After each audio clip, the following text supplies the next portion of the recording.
everyone. Hello. We're going to be starting in just a couple minutes, so if you would take your seats and go ahead and check your cell phones.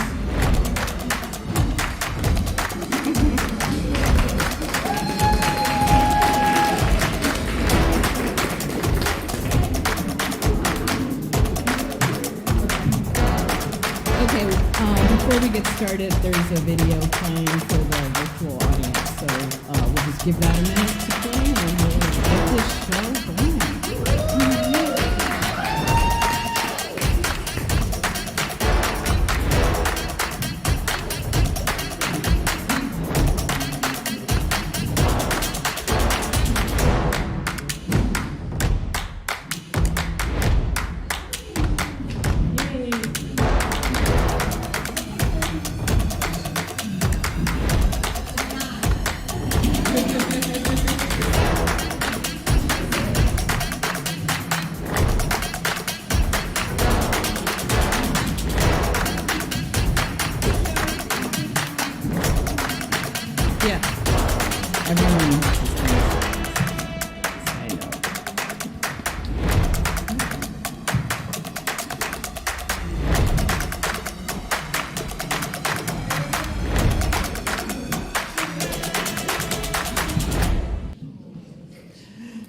Good evening and welcome to the 2023 Women's Storytelling Festival.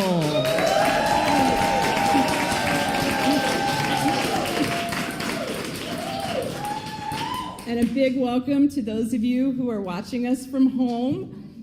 We're glad you're here. We're glad this lovely room is filled. My name is Gardner. I'm going to be your MC for this evening. And I'm so happy to be welcoming you to opening night. Over the next 3 days, you're going to hear 26 amazing storytellers. And tonight, you're going to hear from Megan Wells, Kim Weitkamp, Donna Washington, Mo Reynolds, Cindy Rivka Marshall, Lynn Ford, and Jennifer Munro.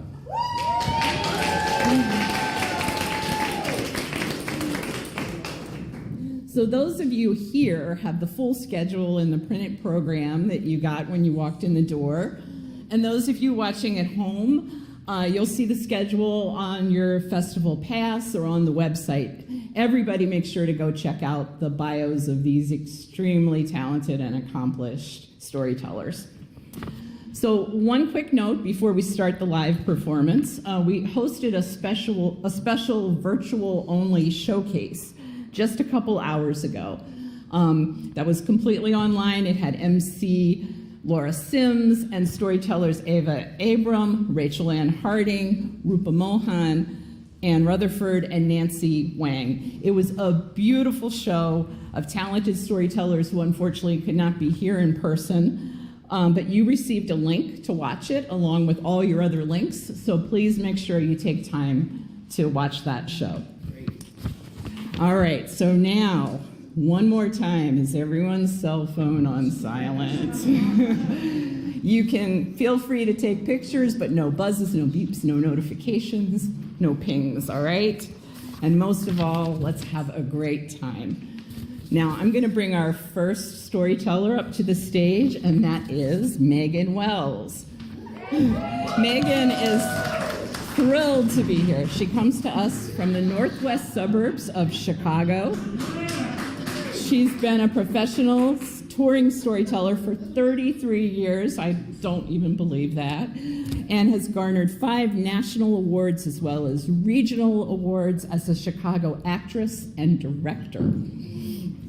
Megan says she is truly, madly, deeply, wildly, obsessively, devotedly, wholeheartedly, indubitably, supercalifragilisticexpialidociously in love with the art and craft of stories. If you want to learn more about Megan, her website is meganwells.com. Megan Wells.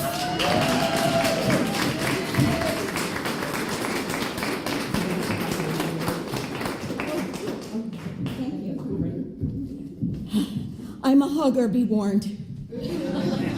I won't always remember to ask for consent. So if you see me coming, put your hands up. I'm absolutely thrilled to be here. My heart is racing, and I think that it would be wonderful if I might ask for your help in a deep breath so that we all might arrive and root for what will happen to this world when women are rooted and the men who are in touch with their inner women and the women who are in touch with their inner men. Let us be trees with a deep breath. I'm watching you breathe in there. Zoom. Breathing. One more.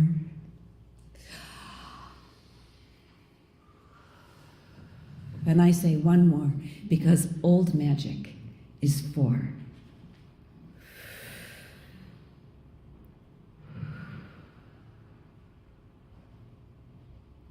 Lord Leofric was proud of his wife. Why, she was the central jewel in the vast crown of his wealth. Oh, his wealth.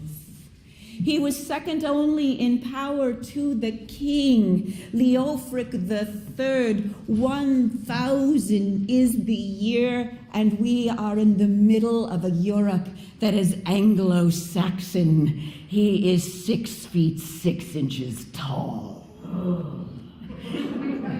His horse can carry him, and he is proud of his horses, his war horses, for he is lord and he is knighted. But still, of all that, it was the beauty of his wife that could still catch his breath. She was not fresh when she came to him. She had produced, 6 children quickly, and her knighted husband did give his life in battle for the king. And there she was with all that hair and all that hope, and did produce well and swiftly a son. All were cared for by those who care for things like that.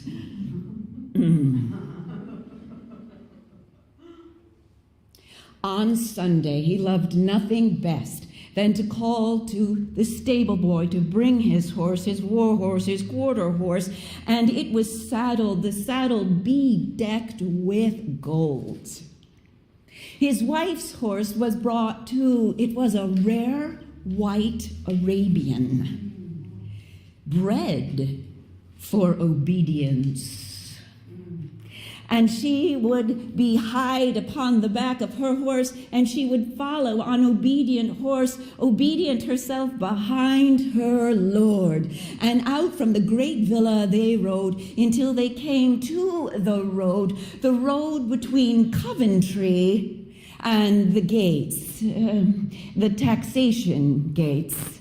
The road was safe because of the gates. On this Sunday, as Lord Leofric neared the gates to Coventry, his wife slowed her horse behind him because she saw coming round a woman, one of the tenant farmers with all her children, 6. She knew that number well. She knew the full weight of all those children, but not all day. And that peasant woman was holding a child fast to her breast, and her face was filled with what? A look she did not know well. Hungry. And the woman looked not at the Lord. No, her eyes were cast down as the Lord Leofric called for the opening of Coventry and went in, but did catch the eyes of the lady, and with such a beseeching look that the lady was caught by it. In fact, she could not let go of it. She had to either let go of the looking or fall off her horse. And in church,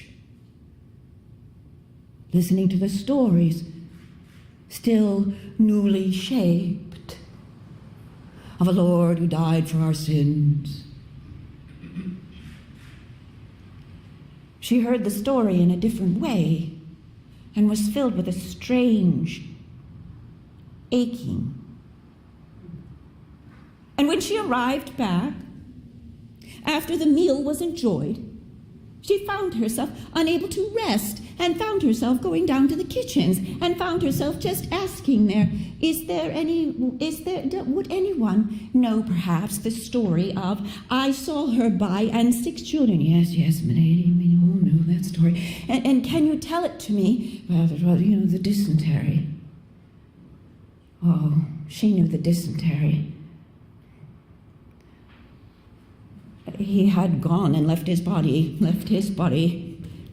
discharged his soul to the land of memory, leaving her with those 6. And so she said, on the morrow, will you take our extra? Will you take some extra? And will you make sure? No, then how will I? Next Sunday, extra, and have it packed and have it wrapped, and I will hide it under my cloak. And the plan was made. And so the next Sunday, as they rode off to church, there was the woman there, and the lady did open up her cloak, and she did so carefully so that her husband was not disturbed, did drop her plenty to one who needed it. And after that, she didn't need to wait till Sunday. She empowered all to bring all that was left and more, day by day by day. And the word got round. And now those packets were arriving by the servants carried to this house and this place and that place. And they walked and they talked of the lady as they passed by their lord's never-ending barley fields, which they plowed with their sturdy oxen.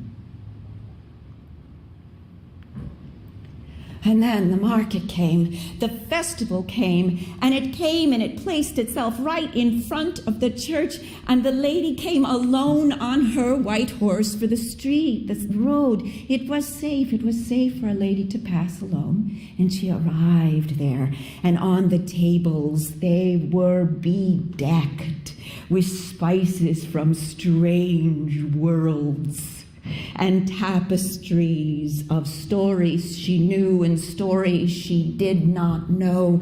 And she went from booth to booth. But this trouble was growing in her, and she felt as if some thread had been pulled from the fabric of her happiness. She worried over it. And when she turned, there was the father coming out from the church, and she dared to call out to him, "Father, may I speak with you?" Yes, my lady. "May I speak with you in private?" Yes, my lady. And he knew not too private. And so he drew her just a little bit away, and she said, "Is there some new trouble come to the land of Coventry, or is the trouble only new to my eyes?" "Lady, the trouble is not so new. We have had a good harvest, have we not? My Lord's fields have produced well, strong and bountiful." "Yes."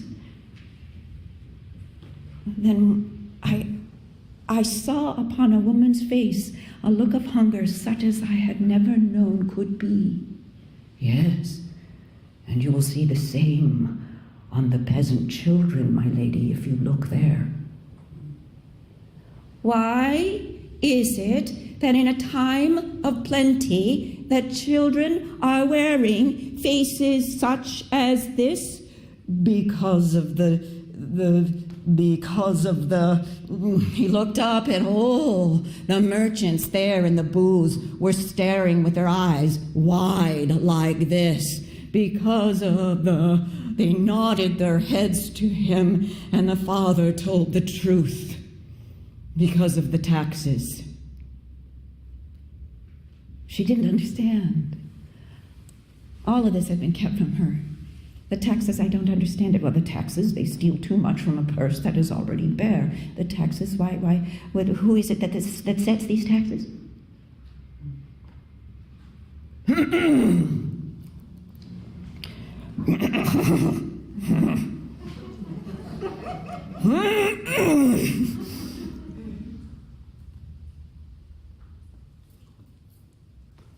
Think of me, not as the Lady of Coventry, but think of me as sister of the same God whom you worship and serve.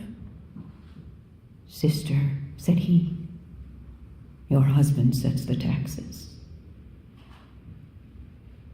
My husband, the Lord of Coventry, sets the taxes, as did his father and his father before. I see. The Earl of Mercer sets the taxes. Thank you. And wasn't she on her horse? And wasn't she riding faster than she had ridden for some time? And wasn't her hair falling out of the tight braid? And wasn't she up those stairs in her villa and marching up the other set of stairs and arching up another set of stairs all the way to the high place, there down to the study of her lord? When she reached out with her hand to turn the handle, Prudence caught up that fallen hair and bridled her. And she thought it might be wiser to take a different tack. And so she turned from the study and thought. And then she went down to the kitchen, and she asked if they might cook his favorite meal and might prepare his favorite dessert, his favorite sweet. And so that evening at dinner, when he was done with the evening meal and the dessert was brought forth, she brought her own dessert to sit right next to his. And she put her chin in her hand and asked him to tell her all about his day. And he did, and she listened.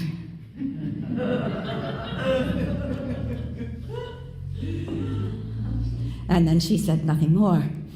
And it was again the next night a beginning campaign which gained creative nods as the day and successes followed one upon each other.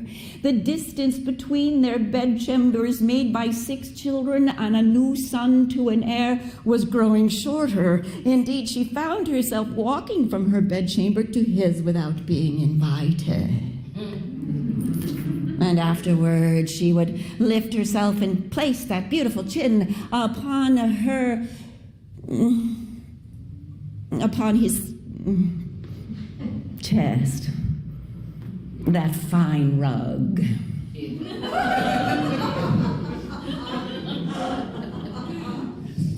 My love, I have heard something in the marketplace. Yes, my lady. I heard that it is you that sets the taxes. Oh, yes, my father before. It is the privilege of the Lord of Coventry. I see. And it was a bountiful year, was it not? She gained a little more traction as she went along. It was a bountiful year. And since it was a bountiful year, there is plenty, and so we might lower the taxes, mightn't we? His brow went up like this. She kissed it. He forgot all about what she had asked.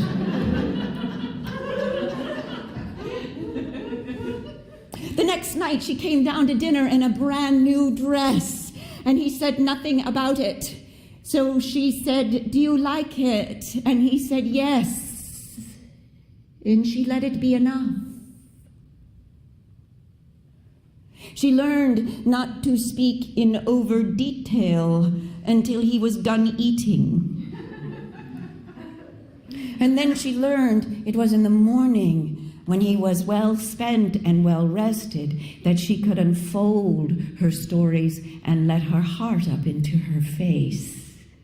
And so it was after 13 days and 13 nights that she let herself speak it. She said, please, my beloved, Truly, I ask this of you. Please, will you, for my sake, will you lower the taxes for the people of Coventry? Why should I lower the taxes for the people of Coventry? Why are you taxing their horses?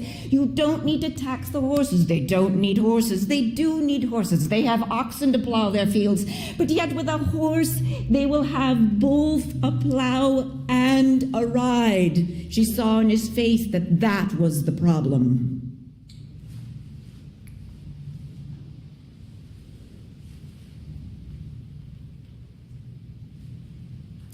She sat back,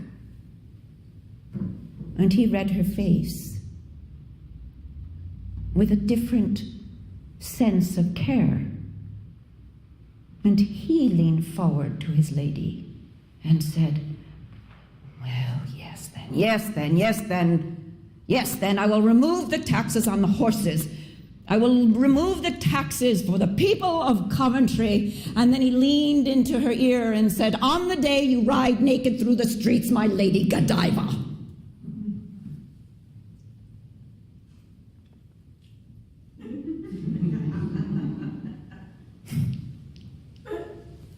She did not cry.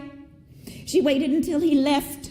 She had a bath drawn. She went into the bath. She undid the braids and let them float in the water. And when she got out of that water, she took that newly made brush and she brushed that man right out of her hair.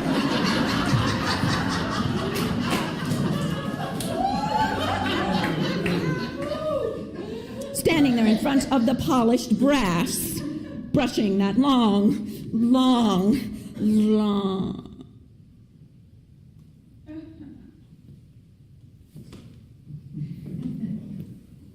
Oh, the hair was really long.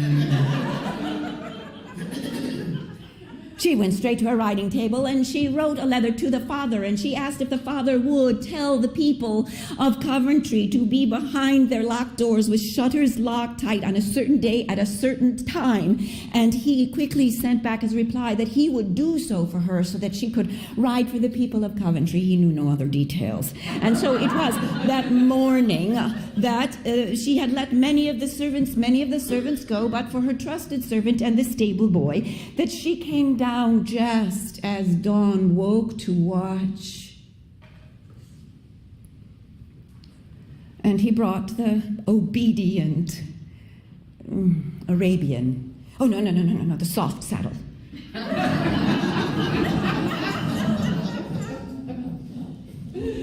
A blanket. And then she nodded to her servant who was waiting at the stair, and the servant at the stairs ran up and went down that long hall and up again and all the way to the Lord's study and knocked on the door and told the Lord Leofric to come to the balcony. His wife had something for him to see. And so he opened up the balcony and looked down and he saw his lovely wife standing there in her dressing gown, standing next to her horse. And she looked up and saw him, and then she smiled at him, and then she opened and she dropped her robes. And Lord Leofric III, the Earl of Mercer, dropped his jaw. And then the lady took to the horse and turned horse and backside to him to ride for the people of Coventry. Well, she went round and came to the safe road and listened, for, of course, it would be any moment he would come on his black Arabian and stop all his silliness.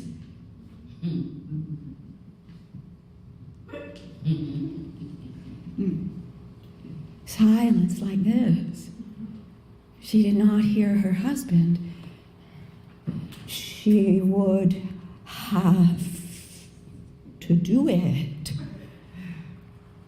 Oh, the sun was warm, and the wind held its breath, and so she arranged her hair for modesty, but it was a distance from here to the gates of Coventry, and she looked back to see if there were fresh riders coming in from the taxation gate, and she was alone, very alone, and so she wrapped that hair tight, and she bent into that beast and bade it bear her swiftly, and the gate was open, and in she went, and she called that horse to calm, and her own racing heart to calm itself in the saddle of her soul. She took 3 deep breaths, oh, maybe 4. This is an old story. And the lady, Godiva, rode naked, bearing reputation, risking her person and her safety. This was not an easy ride. All the same, stories will tell. And so she let loose her hair and rode for her people. When she came to the road, she made herself modest again. She rode that horse fast, back fast, and she came round to see where her servant would be, there with her dressing gown. But it was not her servant, it was her lord. It was Lord Leofric standing there in the central courtyard, holding her dressing gown up for her. And so she straightened her posture, and she rode right up to him until they were eye to eye. I told you how tall he was. And she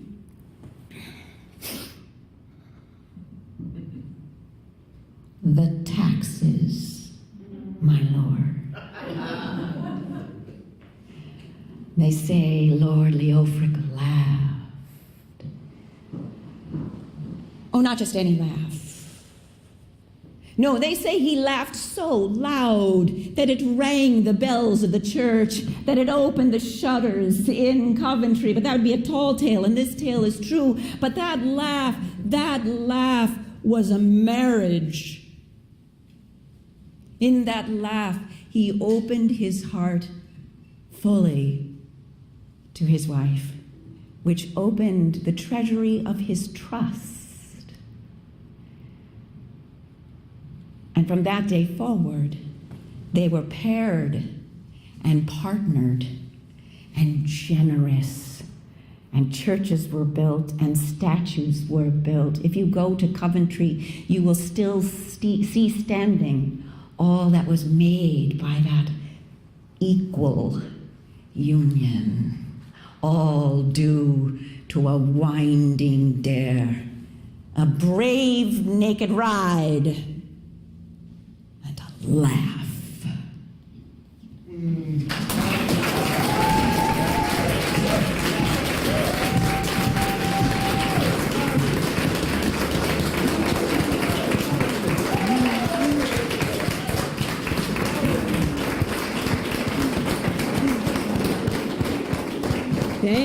Thank you, Megan. Well, that certainly got the festival off to an amazing start. What a marriage those two had. I am so grateful we have marriage counselors now.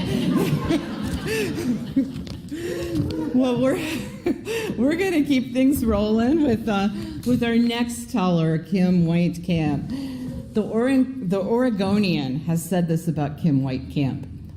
A voice like warm honey. Kim studs her storytelling performances with bits of American music that match the sweet tones of her narrative. Kim's latest album, Just Another Day, has won the 2023 Storytelling World Award and has enjoyed airplay on various NPR affiliates. She has 3 ways to purchase that: an old school CD, a USB music card, and a digital download right off her website. And I think we have some of that back on the merch table, so with lots of other fantastic stuff. Kim Weitkamp is a multimedia spoken word artist. She sings, plays guitar, tells stories, and keynotes with a side of coaching and consulting. The common denominator in all of this is story. Everybody, let's welcome Kim Weitkamp.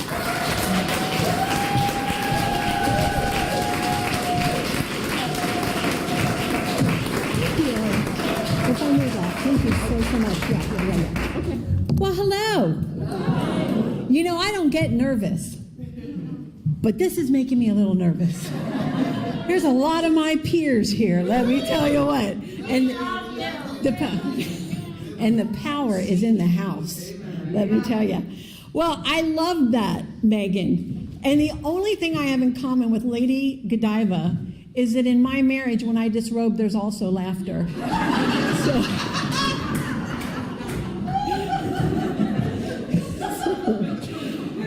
They say if you laugh, you recognize. So, my sisters. So I have always loved, even as a child, to be around older people than me, elders. You know, when the other kids were playing and running around, we didn't come from one of those sweet southern homes where there were people rocking on the porch telling stories. But we did have elders, and I was always hanging out with them, asking them questions that my mom would discipline me for. Kimmy, that's not appropriate, don't ask that question. But I loved it, and that carries through with me today. I prefer to be with, and I love women my own age, don't get me wrong, but I look at my life and my very close friends, and they're either 10 to 20 years younger than me, which is so weird, they'll have me around, or they're much older, 70, 80, 90. I had a pen pal, Margaret Billmeyer, out of Kansas, and we pen palled, and I went and visited her regularly until she passed at 105. I love elders. I even served them as a nursing home chaplain for several years, and I left with my pockets stuffed with wisdom and wit. Golden coins that I still pull out, things that they said, and I rub it in my hand and in my mind's eye and pull the wealth from it. Well, I don't consider myself an ageist. I don't think that I judge people wrongly by their age. I give everybody a fair shake, so I thought. But then I opened a yarn shop, a yarn and thread shop. And people were like, what are you doing? Well, when I went home from being off the road, there was nowhere to go hang out with women and make things. And I like to make things. I'm back on the back row making something, and my best friend is currently knitting some large thing. It's gigantic. She's way above my skill level. And so I had wonderful 11 women that ran it when I was gone, and then when I'd go home, I would sit behind the counter and kind of hold court, if you will, talking to everybody, making them laugh, telling stories. They'd ask questions about me being on the road. But in the front of that shop, I did not put product. Instead, were all the big bay windows where we are. 1 North Main Street in Mount Vernon, not anymore, but we were. And those beautiful big windows right on Main Street, I put couches and chairs and tables, and we had a coffee bar and a tea bar, and it became truly the community couch for women. Women that didn't even knit, crochet, or do embroidery would walk through the door, red face, red cheeked, flop on the couch. Susan can attest because she was my partner. And they would weep, and we'd surround them and make them tea and hear what was going on, and they'd leave, and we'd never see them again. They just knew they could come, because in the window, when you would drive through that roundabout, you'd see all of these heads of women. And there was a sign on the bottom of the window. It said, yarn, thread, craft classes don't run with scissors. And so they just knew it was a safe place to come. Well, as I sat behind the desk, and when I got to have the privilege of being there, because all I did was unlock the door, the women made it what it was, I found out that I had some preconceived notions about people older than me that I didn't know I was holding. Because in that lounge, we had anywhere from 8 years old. We have a 6-year-old girl right now, because we still meet Saturdays, who is an incredible embroiderer. But from 8 years old to 80 that were in that lounge. And as I sat there listening to the women who were what I consider elders, and I will not denote that with a number, because I want to keep the friends I have here.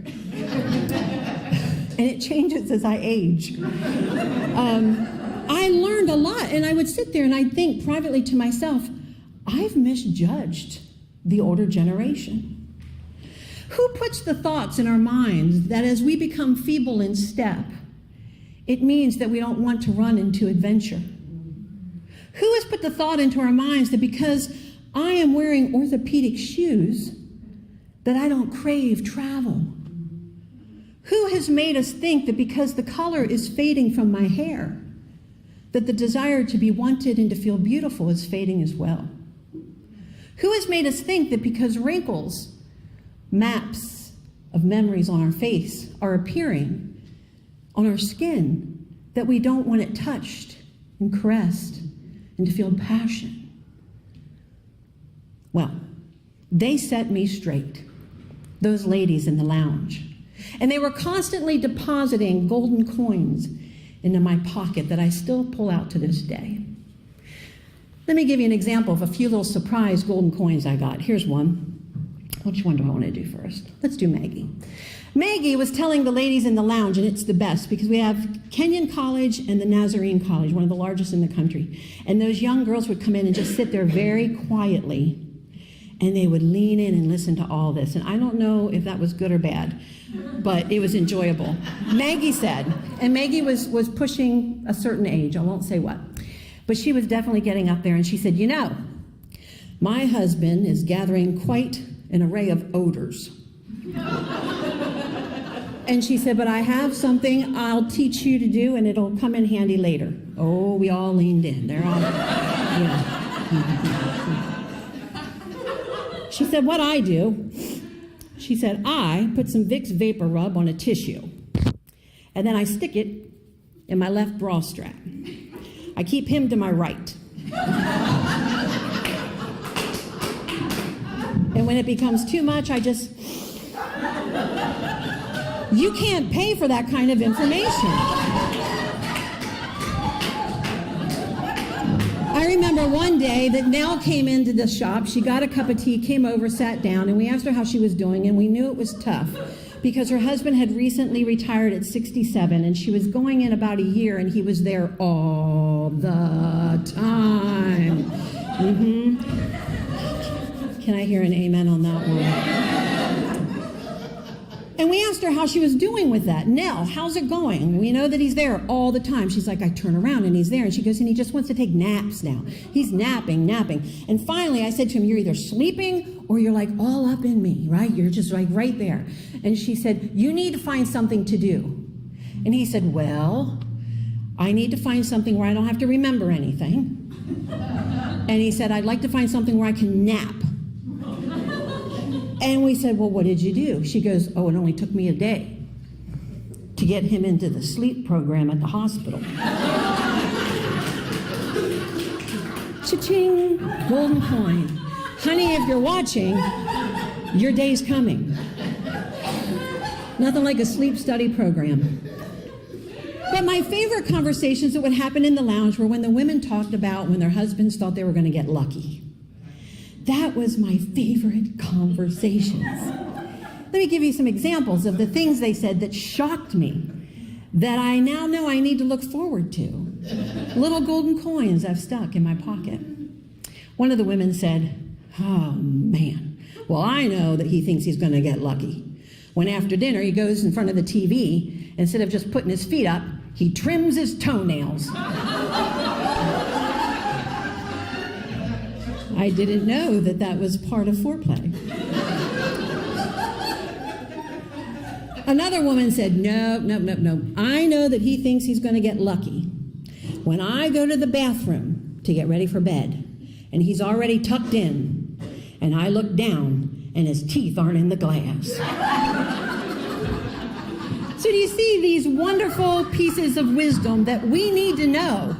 And compared to some of them, I'm younger, but the younger girls were just absolutely gobsmacked, shocked, delighted with the things we would talk about. There was an array of subjects, because it was really women only there, that I can't even mention here because there are men. But if you knew the things we talked about over wool, silk, and cotton.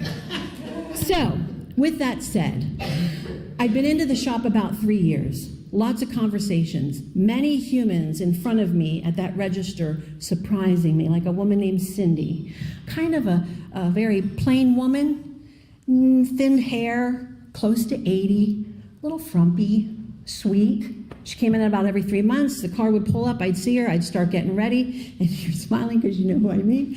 And she would buy like $300 worth of silk Noro yarn. And all she would do is just make blankets, give them away, make blankets, give them away. Gorgeous blankets. And I never gave her much thought. And I don't mean that in a rude way. I liked her, and we had good conversation, but I just never thought about the bigger picture of who she was other than what stood in front of me. And even now, standing in front of you, even saying that, shocks me because I don't think I think that way. But how many times did they check me hard that, yes, you do? And so one day we were standing there, and I said to her, I said, before you started knitting all of these blankets, what did you do for fun? Out comes the cell phone. And she begins to show me articles and pictures of when she did cross-country bicycling and won national award after award after award.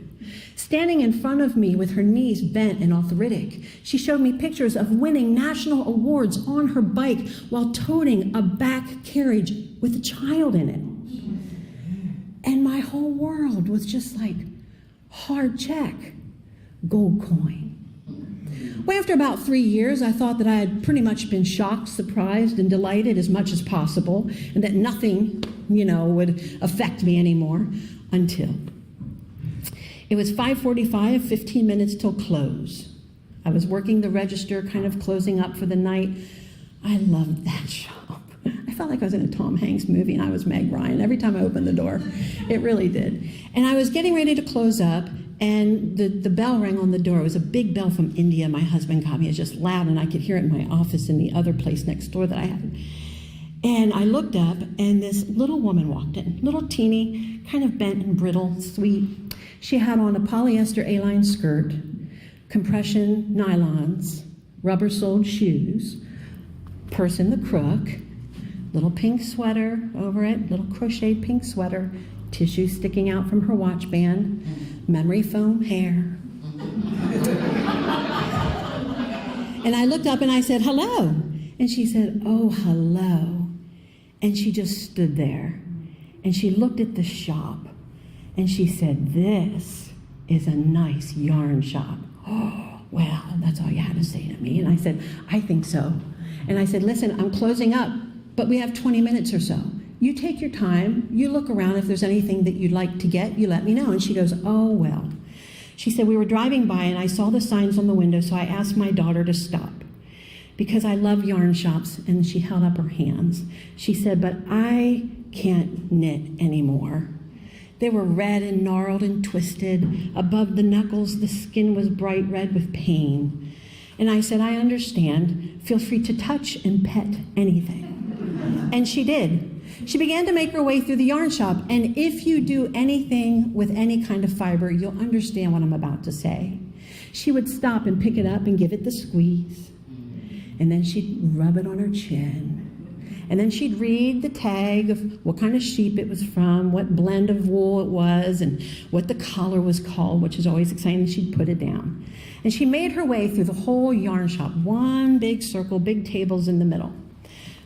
Checked out the cotton bloom on the ladders that hung there, the big apple crates overflowing with some basic yarns. Around the back, tools everywhere on one wall, a whole area of thread. It looked like somebody just threw Skittles against the wall. It was beautiful. Sometimes after I'd close, I'd get a glass of wine and just sit there and stare at that wall. I loved it. It's a thing. I love thread. I love thread. Well, she made a circle once and stopped in the back right-hand corner at a table that we had set up, and she came back to the front. And rather than talking to me, she made a circle again, and I let her go. I was busy, and she stopped again at that table. And I thought, I need to talk to her. So I walked back, and I said, I didn't get your name. My name is Kim. And she goes, well, my name is Annie. I said, well, hello, Annie. It's nice to meet you.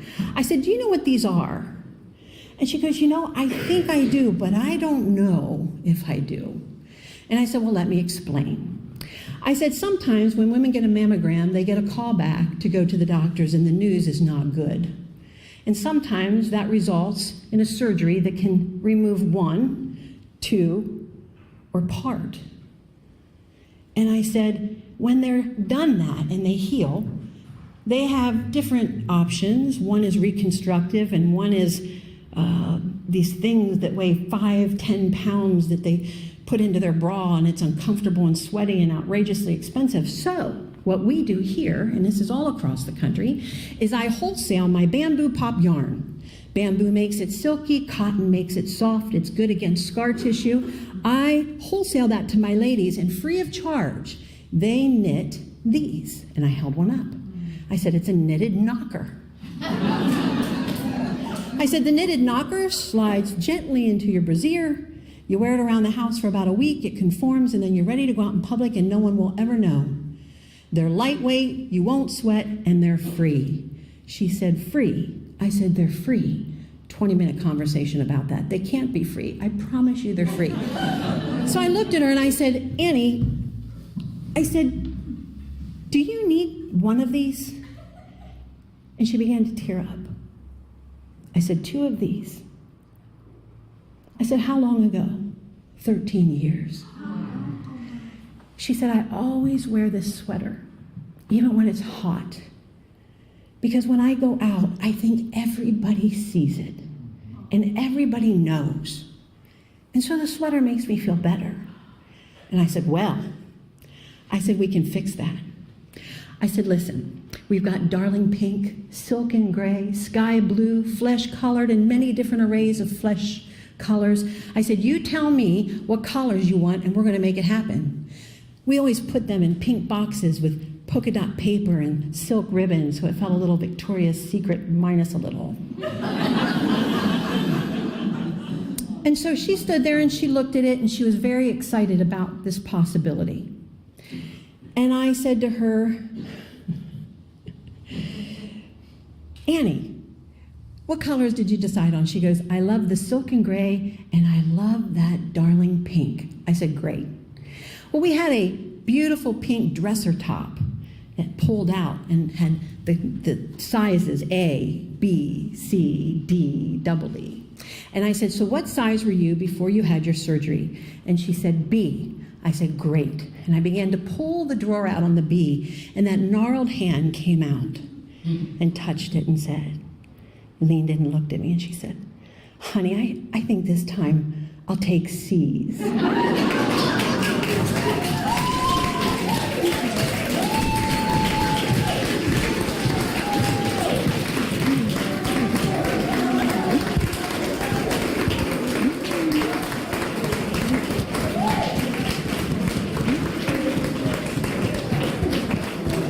Thank you, Kim. Thank you for that wonderful story and for all the gold coins that you dropped in our pockets tonight.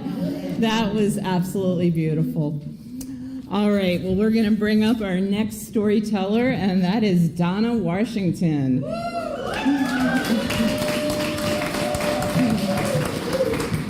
She is an award-winning author, master storyteller, and multicultural folklorist who has been sharing stories for 36 years. Her amazing vocal pyrotechnics and dynamic physicality make her stories come alive and enthrall audiences from 4 to 104. She's based in North Carolina, and we're so happy to have her here tonight. Everybody, please welcome Donna Washington.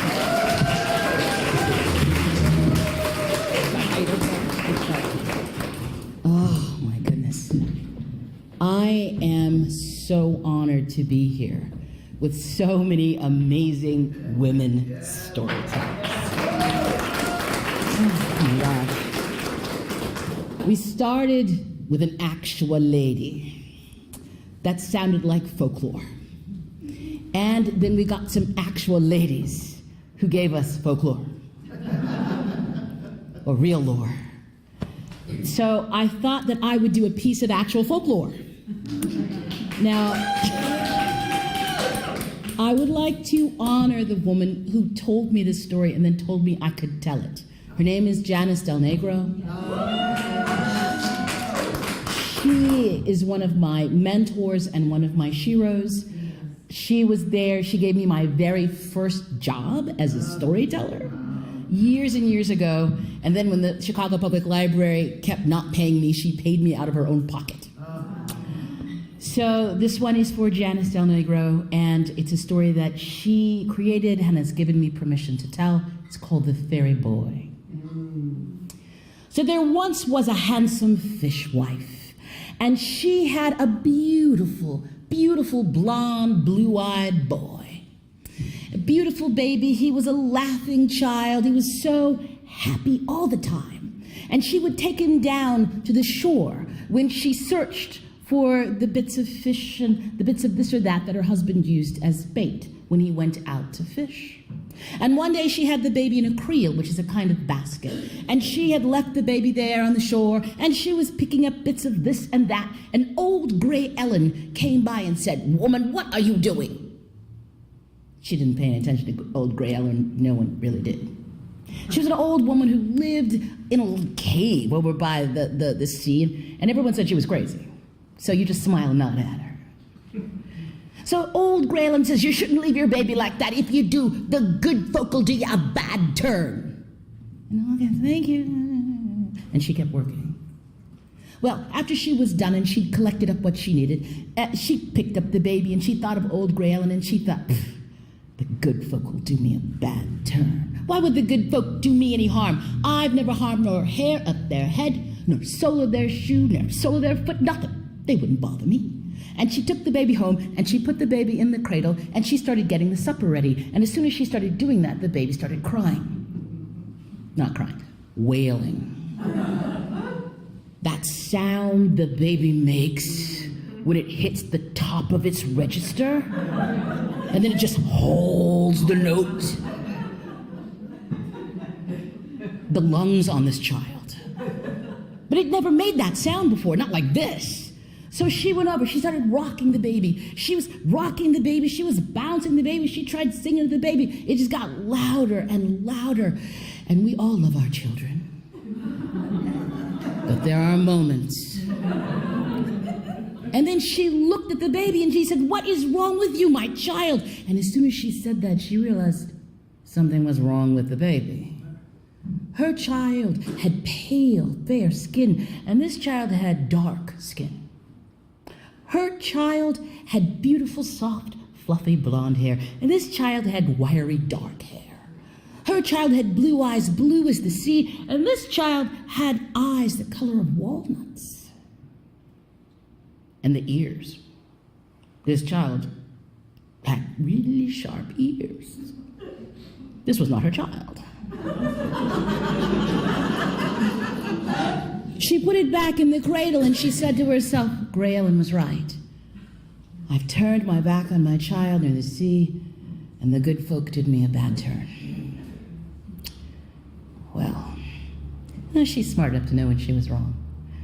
Not everyone can do that. So she made dinner for her husband. He came in from the sea. He came into the house. The baby was squalling. He looked at his wife like, "Why is the baby squalling?" And she looked at him and said, "I've got to go out. I fed the baby, don't touch it." He looked in the cradle and said, "Oh, okay." She left the house, she went down to the sea, and she brought with her oatcakes, warm oatcakes, wrapped in a bundle. And when she got down to the sea, she stood outside of old Gray Ellen's cave, and she called her, and the woman came out and she said, "I would like to apologize. You were right. The good folk have done me a bad turn." And she gave her the warm oatcakes, and Gray Ellen said, "I'm glad you can admit when you're wrong. Not everybody can do that. Come in and I'll tell you what you must do." And so she came and she sat down. She said, "Go down to the water and get yourself purple sea flowers, and then pick as many as you can. You go home and you get some white cotton thread. And you thread the cotton thread into the purple sea flowers, and then you leave them there after putting the white cotton thread. And then after you do that, you put a big pot of water to boil." You got that? Okay, I got that. "You put the poker into the fire." You got that? I got that. Now listen. After you boil the water and you make the flowers with the thread, put the poker into the fire. Okay. If you do it right, you will get the fairy boy to admit what it is. Once you get it to admit that, you hold up the poker so it will not move. Then you grab it and you take it down to the sea. And you threaten to beat it to death and then throw it in the water. Okay. What's the pot of boiling water for? You're going to need some tea after you do this.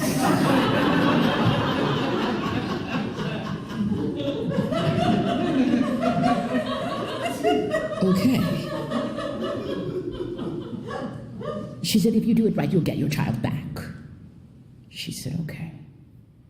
So she went down to the water and she got the purple sea flowers. And then she went back up to the house. The husband was outside smoking a pipe. The child was still making that sound. She said, you go down to the pub. He said, all right, and off he went. She went into the house and she sat at the table and she picked up the first purple sea flower and she got the thread and she threaded it into the purple sea flower and she laid it down. As soon as she did that, the baby went.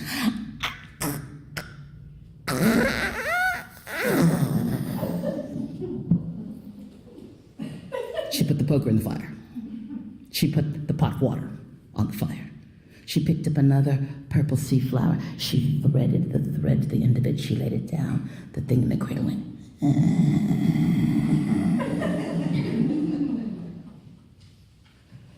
Mother Mary Joseph.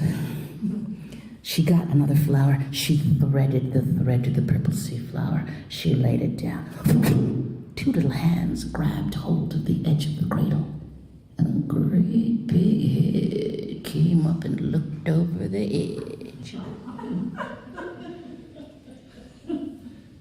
She twisted the poker. She picked up another flower. What are you doing? Excuse me. What are you doing? My son, did you just ask me something? Yes! Can you not hear me? What are you doing? She said, well, I'm just threading some purple flowers. That's very strange. I am older than the 7 seas, and I have never seen a fishwife use purple flowers for bait and thread for fishing line. She goes, if you're that old, you're not my child. And she picked up the poker, grabbed the thing out of the cradle, ran to the cliffs, and said, I will beat you to death and throw you in the sea. And as soon as she said that, the fairy ship came up, and there was the fairy queen holding her boy, and she said, no, don't do that here. Here is your child, give me back mine. And the fishwife said, give me mine first. As soon as the fairy queen held out her child, she took it. Now she had both boys. She said, why did you take my child? I have never harmed hair, your head, nor soul, your foot. Why would you do that? And the fairy queen said, well, your child was laughing, and you hear what my child does.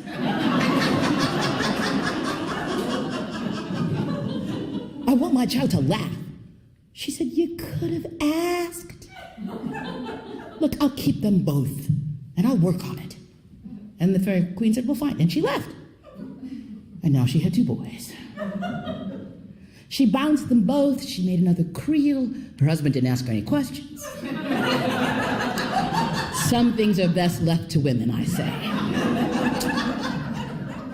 She fed them sweets and good food, and as they grew, that young boy, why, that fairy boy, he took to his brother like anything. And before long, both of them were laughing and running and following her into town and jumping up and down, and they were friendly and lovely, and it was a joy to see them together, the one so fine and fair, the other so dark with ebony hair. 7 years passed. The fairy queen appeared in the doorway of the house. Her son was laughing and playing with his brother on the floor, but not one kind word did she have. She said, my son is half the size of your son. The fishwife said, yes, he is. Well, I want him to grow like yours. And the fishwife said, oh, that's impossible. But I would have to keep him for 7 more years. Fine. And she was gone. And if I told you she was sorry to have him, I would be lying.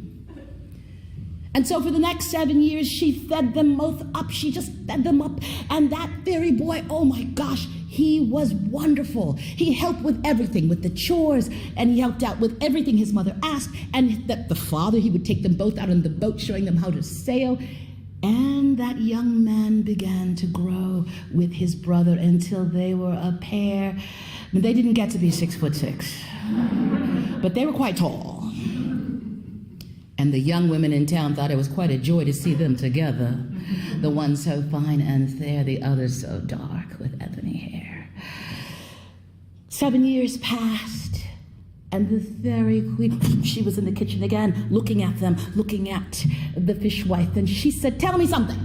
And the fishwife, she didn't even look up for what she was doing. She was sewing. "Yes, what is it you want?" "Your son."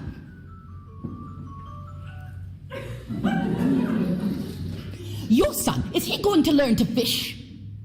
"Well, of course he's going to learn to fish. He's a fisherman's son." "Well, I want my son to learn to fish." "Oh, okay, well, you better leave him here 7 more years." Fine. And she was gone. And if I said the fishwife was sorry to have him, I would be lying.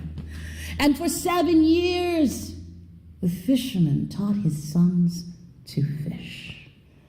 And oh my goodness, because of the fairy boy's magic, there was always more than enough.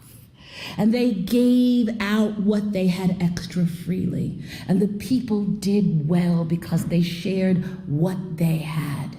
And each night, the mother, she would go down, the fishwife, to the shore, and she would sing her sons and her husband home, especially if the weather was bad. She'd come down with a lantern and she'd hold it up and she would sing and sing until she was almost hoarse, but she was their light. She was their beacon. When the 7 years had passed, that fairy boy and his brother were out on the water with their father, and a storm came rushing in. And the sea was choppy and moving their boat around, and they were fighting the sea, fighting to stay afloat. And in the midst of all of this, the sea went calm. They could see beyond them that the sea was still roiling, but right around them it was calm. And up came the ship with the fairy woman on it. The fairy queen stood in the prow of the boat, and she said, "Son, the humans, they're troublesome. We've decided to leave this land. We're going to the Blessed Isles to sing and dance forever. Come with us." The fairy boy looked at his father and his brother. He said, "What of my father and brother? What will happen to them if I leave?" She said, "Oh, well, they're human. I suspect they'll just drown." He said, "And my mother? What will happen to her if my father and my brother are drowned?" She said, "Well, that's easy. She's human. She's most likely just to weep." He said, "Excuse me. What do you think I want with the Blessed Isles when the people I love most in the world are drowned and weeping? I am a man, 21 years grown. Can I choose what I want to do?" She said, "Well, of course you can." And then she stood there, emitting beautiful light. And all on the ship, all the fairy people began to laugh and sing and dance. It was a joyous thing, like something out of a dream. Who wouldn't want to go and spend their lives, eternity even, with that kind of joy? The fairy boy just smiled and he said, "If I get to choose, I choose to stay." And the fairy queen stopped glowing. She said, "You choose to stay?" "Yes, I do." "And die like a man?" "No. I choose to fight like one for what I love." And he turned his back on the fairy queen, and she was upset. She reached out and took all of his magic. "Then be a man." And she left. And as soon as she did, the wind picked up again, and the ship was tossed, and the fairy boy turned to his father and his brother, and he said, "I swear to you, I can hear our mother singing over the storm. Pull those oars as you have never pulled them before." And the three of them set their backs to the wind, and as they rowed, they saw their beacon, their light. And they could hear her over the storm, singing strong and powerfully. And when they were close enough, she waded out into the water and helped them pull that boat up onto the shore. And she turned and she kissed her husband and she held him tight. And she kissed her son, blonde, wind-blown, and she held him tight. And as soon as she looked at that very boy, she knew. Because your mother always knows. And she kissed him 3 times. Once because he had learned to laugh. And once because he had learned to grow in joy. And last of all, because he had learned to love. When we embrace and share what we love, that is when we truly come together as a family. Thank you, Jessica Robbins, Biscatelli, for bringing us together.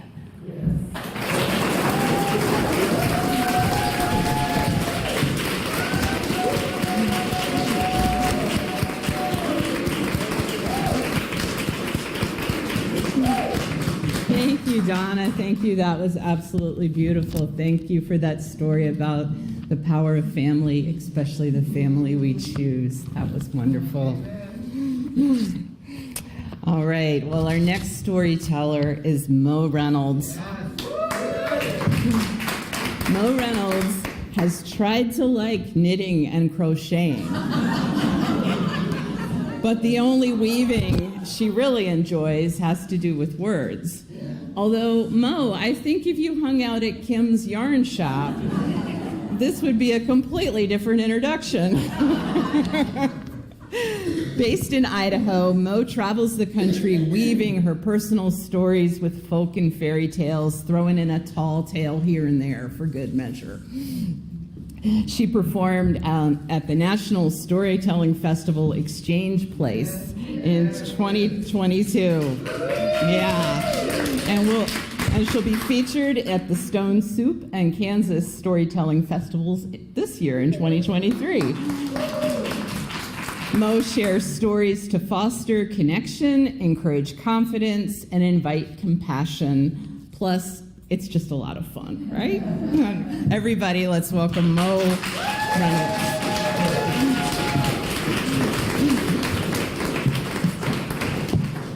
Thank you. Yeah, so I met Donna in person for the first time today, and she walks up and she's like, "You are ginormous." So, thank you, Bonnie. Is that good? In a very good. So we got to raise the mic for Mega Mo here. Does that work? Can you hear me if I just stand up straight like this? So I'm not in a perpetual squat. It's weird that Kim's nervous. I'm not nervous at all.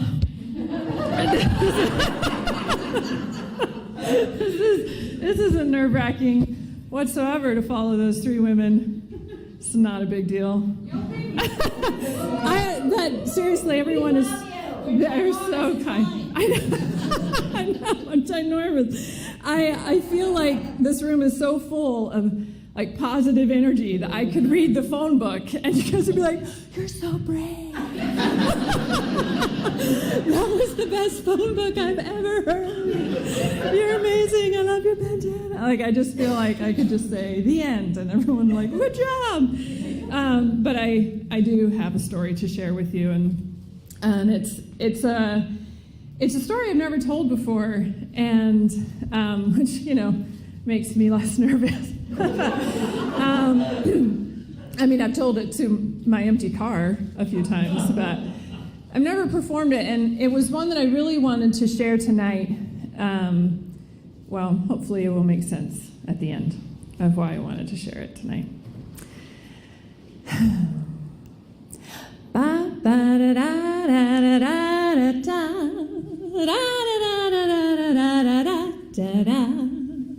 Rabbit loved to sing, and he loved to dance, and all the other animals loved to watch him sing and watch him dance, except for Lion. Lion didn't like the singing, and he didn't like the dancing. Lion liked to complain and grumble. And whenever everyone else would gather and clap and cheer for Rabbit, Lion would just growl, "I don't dance. I Well, one day the lion was sitting under a tree, finding it especially easy to complain that day. And from a distance he heard, and it was just enough. That's it, said Lion to himself. Today is the day. Today is the day I'm putting an end to the rabbit. In 2015, I had this strange dream. I was sitting in this really small auditorium with this little audience, and up on this small stage, actually it was about this size, it's a premonition, but actually on this, about this size, was a man, and he was in all black, and behind him on this like black screen was hanging a bunch of like scarves and masks. And he was acting out a play of sorts, but just all by himself. He was like being all the different parts and characters. And I woke up from this dream and I thought, I could do that. I could do that. See, I was a theater major in college and I loved performing, but with 3 small children, and I was selective with content and also careful with my time. I just didn't have a lot of opportunities to perform. But suddenly I had this like vision that I could kind of perform a play, or I could take folk tales and fables and I could kind of act them out, but all by myself, because then I could do it whenever I wanted. And so I was always wearing a bandana even before this was born, and I got my favorite bandana, and Miss Mo was born. And I made up this little rhythm, when I tell the kids stories. Here we go, here we go, here we go with Miss Mo. And I was, I started telling like daycares and preschools, and then we moved to Montana, which was exciting, but it was also really far away from my family and where I grew up in North Carolina. And we had this little cabin. Our house that we were going to rent wasn't available yet, so we had to stay in this little 100 square foot cabin for a month, which was just as much fun as it sounds. But it did have internet, and so I started a YouTube channel, with Miss Mo's Storyteller YouTube channel. Well, shortly after I'd kind of gotten this going, I made this amazing discovery. I had not actually invented storytelling.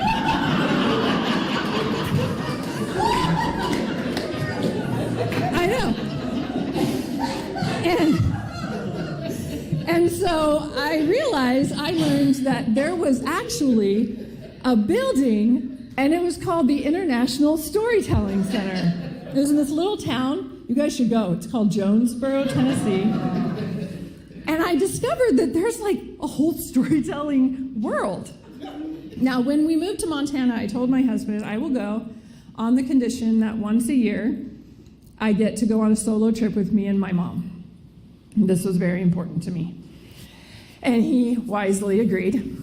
And so I called my mom. I'm like, hey, I just found out there's this great storytelling place, and we should go there for our trip. Now, this wasn't the festival. They have a little festival there, if you guys don't know that. But they had a teller in residence. There's this new up-and-coming teller. Her name was Laura Sims. She's really great. You should check her out.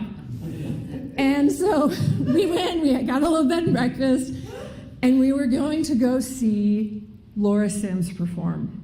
I was about to see a real storyteller. The lion. Just to put everyone at ease, this happened to be a vegetarian lion. The rabbit does not die in the story. He didn't want to eat him, he just wanted to teach him a lesson. So he heard that song, and he hid behind the bushes. And he waited. And the music got louder.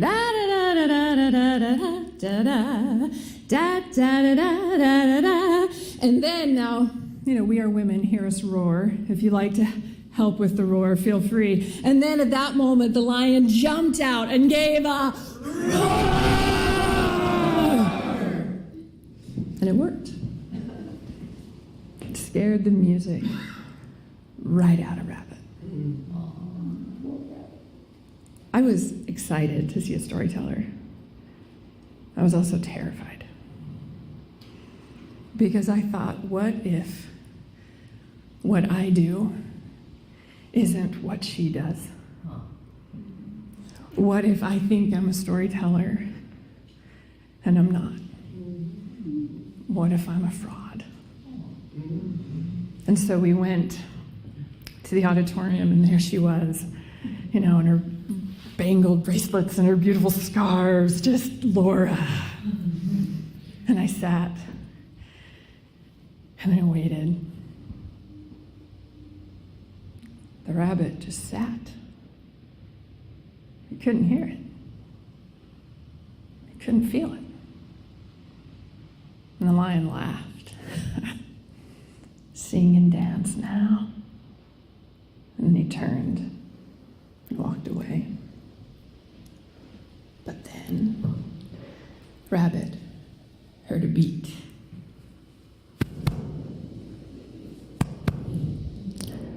And that beat, that was all I needed.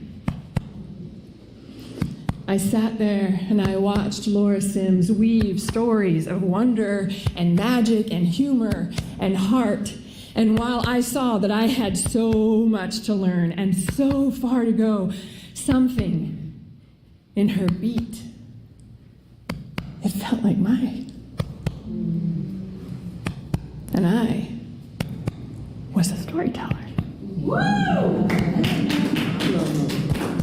Rabbit, listen to the beat.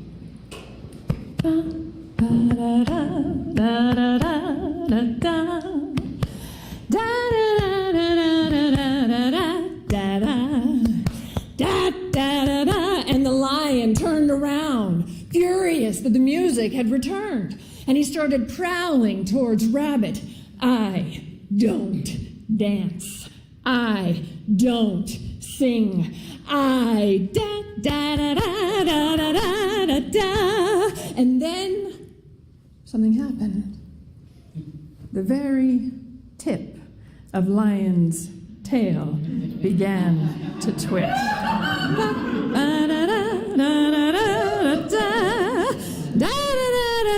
And then his hips began to move. I don't dance. I don't sing. And his shoulders started moving, and Rabbit was beating the music. I don't dance. I don't sing. I don't dance. And Rabbit was laughing just like you until he saw that Lion was crying. I don't dance. I don't sing. I don't dance. And so Rabbit went and put his paw on Lion's heart. Lion, that sure looks an awful lot like singing and dancing to me. So I don't tell stories like Kim or Donna or Megan. But I tell stories. And sometimes I think we feel like we don't dance and we don't sing because it doesn't look like anyone else. But we just have to listen to our beat.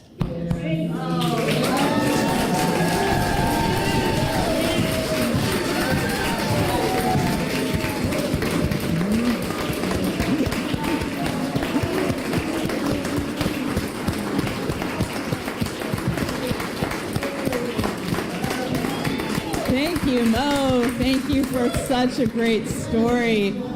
Everybody has a story to tell, and you have really made us all feel like storytellers tonight. That's wonderful.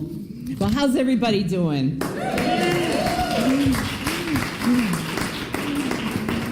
So before I bring up our next teller, I want to make an announcement because I think this has been a fabulous night. And if you think it's been a fabulous night and you're excited to be here, help us spread the word.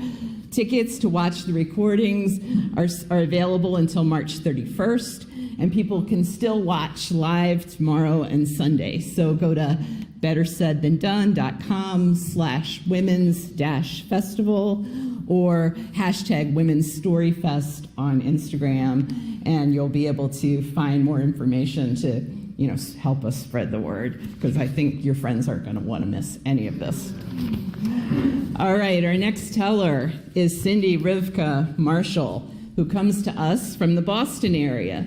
Cindy likes to adapt traditional tales to include a woman's point of view because, guess what? A woman's perspective is not often portrayed in traditional tales. Really? The story you will hear today can be found on her recording, By the River, Women's Voices in Jewish Stories, which is available back at the merch table. And Cindy wondered what the renowned Jewish folklorist Howard Schwartz would think, and was gratified when he called her work a landmark in women's stories. Wow. All right, everybody, let's welcome Cindy Rivka Marshall. It's going to be easy coming. Hi there, everybody. Wow. Live storytelling, finally, huh? Thank you, Jessica Robinson, for organizing this amazing festival.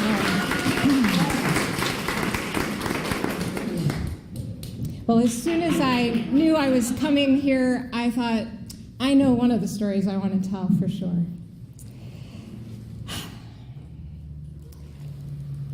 Levana, Levana, Levana. The villagers came outdoors just as night was falling.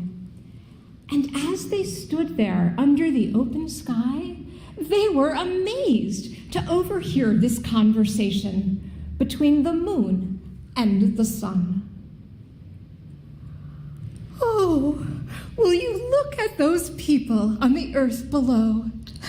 I am honored that they measure their months by my light. But they have no idea how cold it is up here in the night sky. Oh, I'm shivering. Oh, moon, a little cool air sounds awfully good to me. I'm always so hot.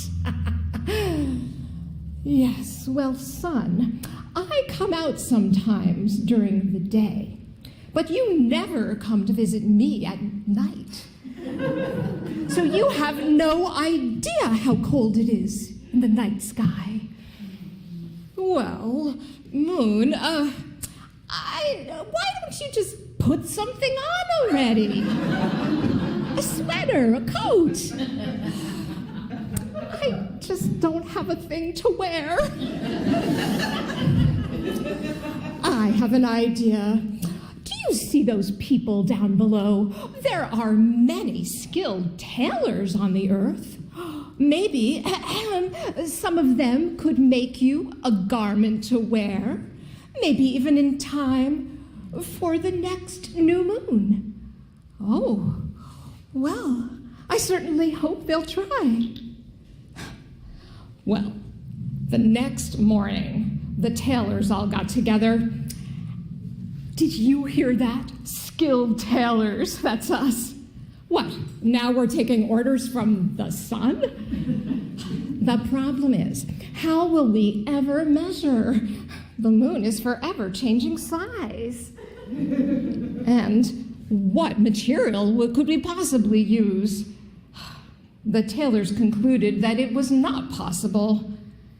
Sorry. And they shrugged and walked away. But that morning, the seamstresses got together, and they said, well, if the tailors aren't going to do it, we should. Well, the problem is, the tailors are kind of right. It's difficult to imagine how we would do this, with measuring and what fabric, and I don't know, and They were all beginning to doubt it when one among them spoke up. Her name was Liba. And she said, "You know, I feel such a special connection to the moon. I mean, we women, we get our own ritual on Rosh Chodesh, the beginning of the new month. If the moon is not feeling right in the world, then we have to do something about it." Well, the other seamstresses, they said, "Well, if you want to try to find some material that will stretch to fit any size and shrink again, we'll help you." Now, Liba didn't know how she would solve this problem.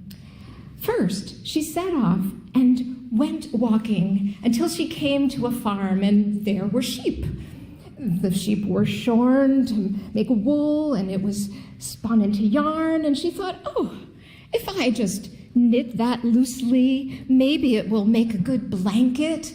She did that, and she brought it to her friends, and they said, "Well, it does stretch, but what will you do when you need to shrink it?"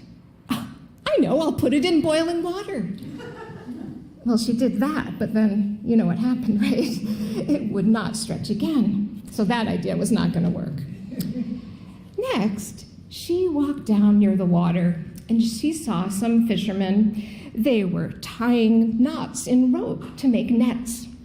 And she saw how it stretched out, and then it came back together. She said, "Can I borrow one of those?" She brought this net to show the other seamstresses, and they all stood in a circle, and they pulled it out wide, and sure enough, well, it did stretch, and they came into the center. "Oh, this could work, but Liba, it's so heavy. How would we ever get this up into the sky?" Oh, that was not going to work. Well, days went by, and Liba sat in her shop sewing, and she didn't know until she walked outside one evening just as the sun was setting and a full moon was rising, orange and swollen on the horizon. And she just started to walk towards it. And once she found herself at the edge of the forest, and there she saw a flicker of light in the underbrush, and she kept following that until she came to a clearing. And there she saw a woman of breathtaking beauty. She was wearing a long white gown. And as she watched, this woman took a step, and her gown caught on a rock and tore.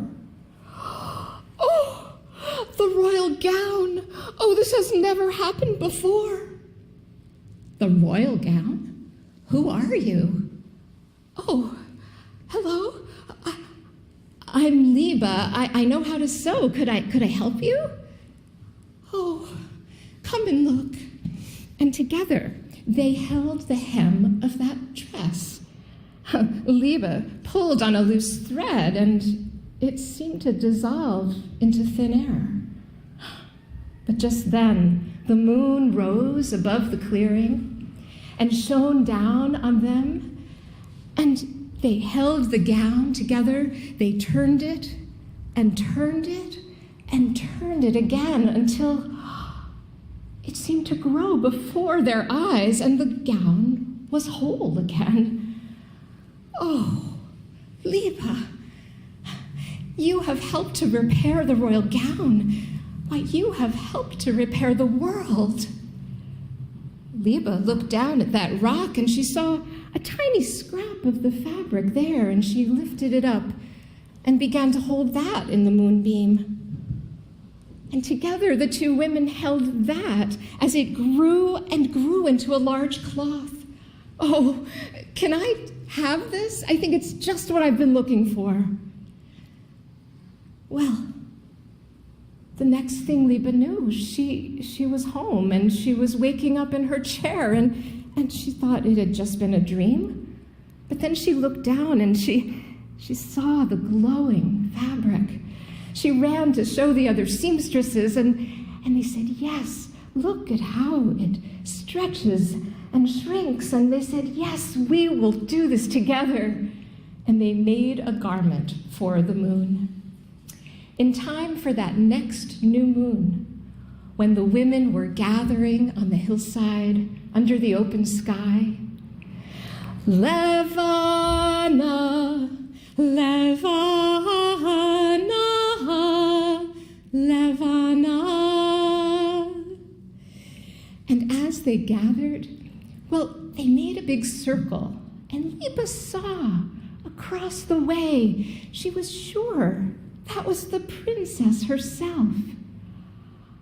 And then she realized the princess must be the Shekhinah, the feminine aspect of the divine. Surely she was there among them. Well, the women took that garment. They stretched it out in a big, big circle. And together, they began to go round and round. And as they circled and circled, they lifted their arms together. They offered that garment up to the moon, and she tried it on. And although she was just a tiny sliver, it fit her perfectly. "Oh, Moon, you look marvelous." "Well, thank you, son. It was a very good suggestion. And I'm so glad that the women persisted. And they did it with a little help from Shekhinah." Well, the women watched all through that month, through every phase of the moon, from tiny sliver to waxing full and to a small sliver again. And every phase of the moon, well, that garment fit her perfectly. She was no longer cold in the night sky. She, to this day, wears that garment with pride. For after all, it was fashioned out of her own light.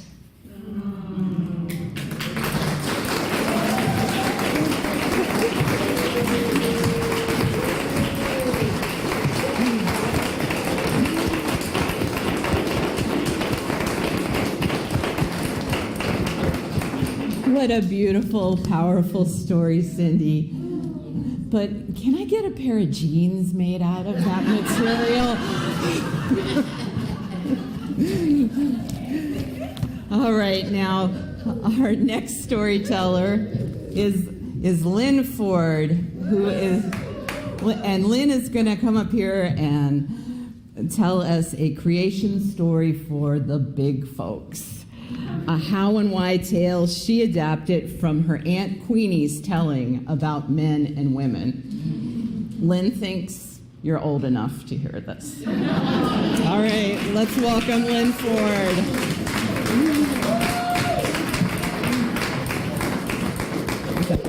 I think it's the best. Thank you so much, Bonnie. Thank you all for being here to share in this celebration, and thank you, Jessica, and everyone who helped to put it together. When I was a little girl, my mother would get worried if I seemed to know something that I shouldn't know yet, or asked one of those questions that might lead to another question, that might lead to another question. And her idea of introducing certain mature concepts to me was to speak of the birds and the bees. And that did not relate to anything I wanted to know. And so I bought myself a book. While my mother was shopping at the supermarket, I bought a book in the coloring book section. The book was Human Anatomy for Children. And my mother thought, oh, that's wonderful, she's so smart. Until she saw the part that said reproduction. And my mother taped the pages of reproduction together. She taped the sides of those pages together. and gave it back to me, not realizing that I was not stupid. If you just placed that book on its side and opened up the top, you could read down the pages that were taped together. And you could use your finger to separate to read the next page, and the next page, and the next page. And when I saw what it was saying, I said to myself, I'm not doing that.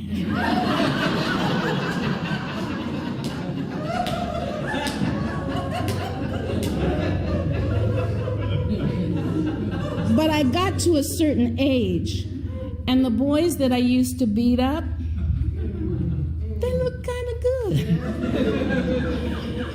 And they stopped teasing me and pulling my braids, and they were smiling at me in a different way.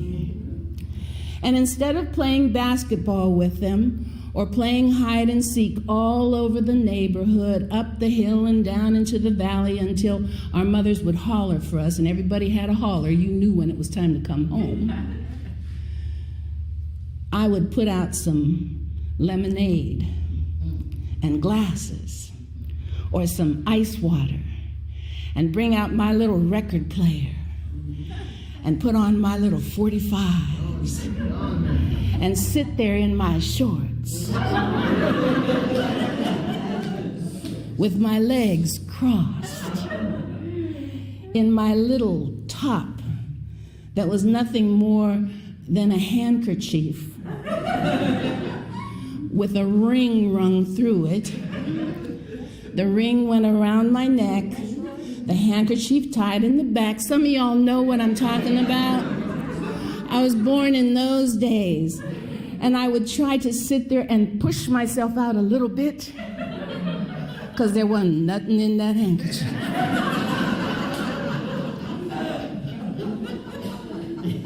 And my mother was still talking about the birds and the bees, but she finally untaped those pages. And I wasn't interested in my mother's way of describing things, but my Aunt Queenie came to visit. My Aunt Queenie was born on the island of Aruba. She lived in Jamaica. She lived in Haiti. When things got too hot and dangerous in Haiti, she moved to someplace she thought was safer at the time, Chicago, Illinois. And she looked at me looking at the boys, and she looked at the way the boys were looking at me, and with her deep, deep voice, she said, Lynette Jean, you want me to tell you about men and women? I said, yes, ma'am. I heard my mother in the kitchen say, no! Don't tell her about men and women. Aunt Queenie said, Betty, somebody better tell her about men and women. You see how she's trying to poke them things out? And they ain't even bloomed yet. And my mother still strongly objected, but my Aunt Queenie started to tell me stories about men and women, and I think you're old enough to hear one of them. This is a creation tale rooted in West African folktale that was brought into the areas of the islands. And my Aunt Queenie is the only person I ever heard tell it, but there are similar stories.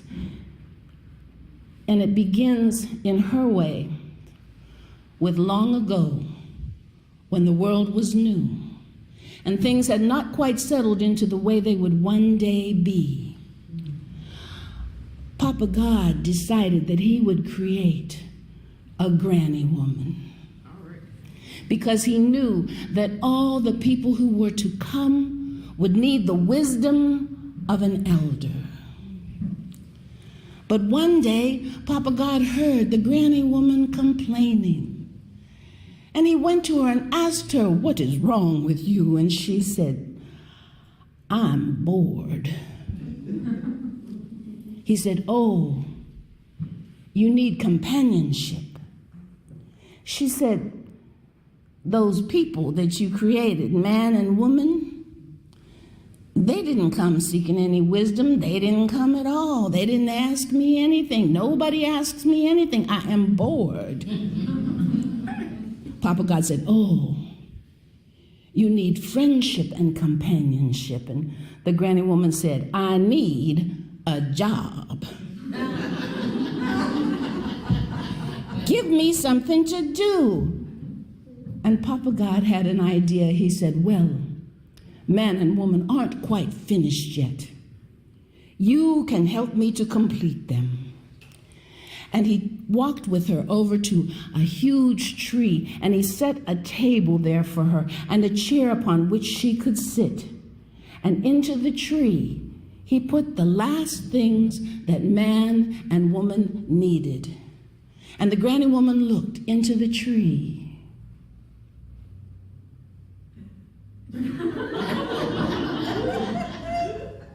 What is that? Papa God said, that's merchandise. Men need one. Women need two.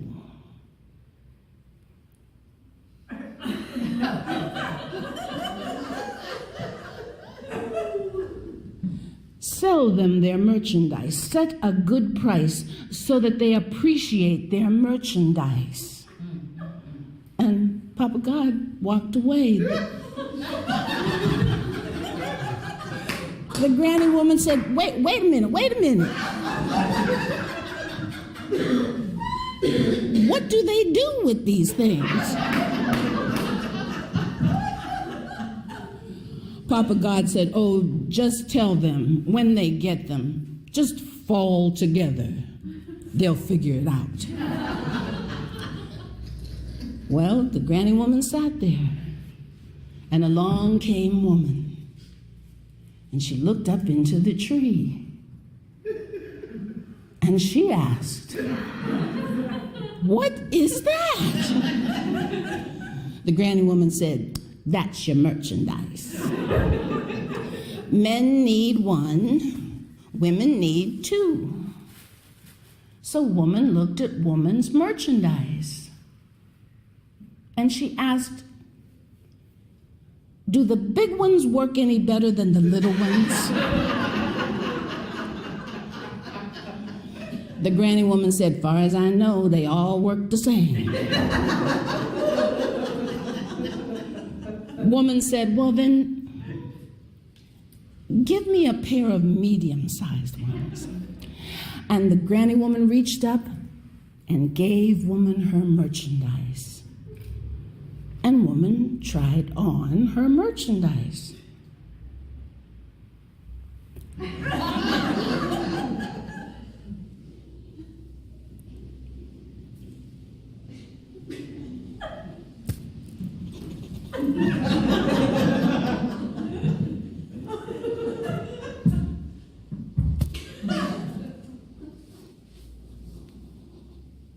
It fit.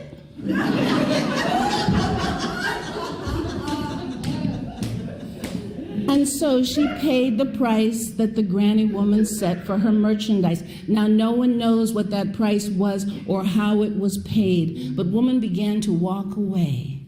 And then she thought about it and asked, what do I do with these things? And the granny woman said, well, Papa God said, next time you see man, just fall together. You'll figure it out. So the woman walked away to try out her merchandise, and along came man, and he saw what was in the tree. What is that? He asked. The granny woman said, that's your merchandise. Men need one, women need two.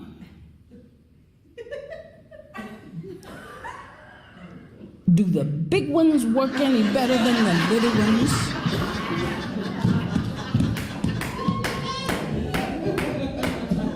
The granny woman said, as far as I know, they all work the same. So man said, give me the biggest one you got.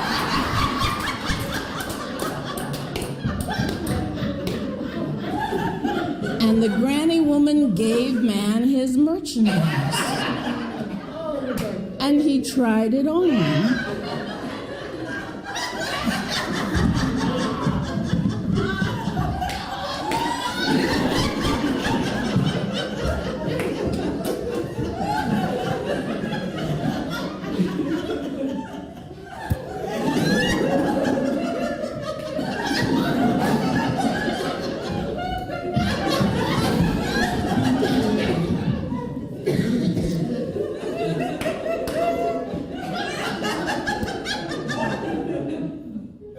It fit. And so he asked, what do I do with this? And the granny woman said, well, Papa God said, next time you see woman, just fall together and you'll figure it out. And man walked away, prepared to try out his merchandise. But the granny woman said, wait a minute, you didn't pay for your merchandise. And man said, I got to try it out first. Then man saw a woman, and he saw her new merchandise. And woman saw a man, and she saw his new merchandise.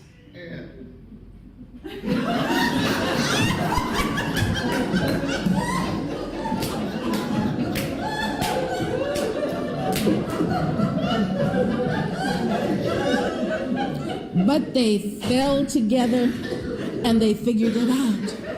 And afterward, woman said, well, that was interesting. Man said, woman said, but you know, I think if we practiced a little bit, we could do that even better. Man said, so they fell together again and they figured it out a little bit more. And afterward, woman said, oh yes, that was much better. And man said, but I think we should practice more. I think we could do that better. And man said,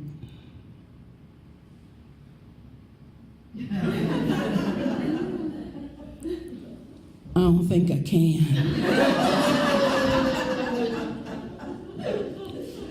I think I broke my merchandise. Woman said, broke it? You just got it. Take it back. Get a new one. Get a refund. Man said, I can't. I didn't pay for my merchandise. Which explains the way things sometimes are to this very day. Sometimes things between men and women just fall flat. And men and women both wonder why, even though there are pills for that. Just ask the oldest granny woman. She will give you this past tense advice. That man should have paid for his merchandise. And that's the end of Aunt Prudy's story.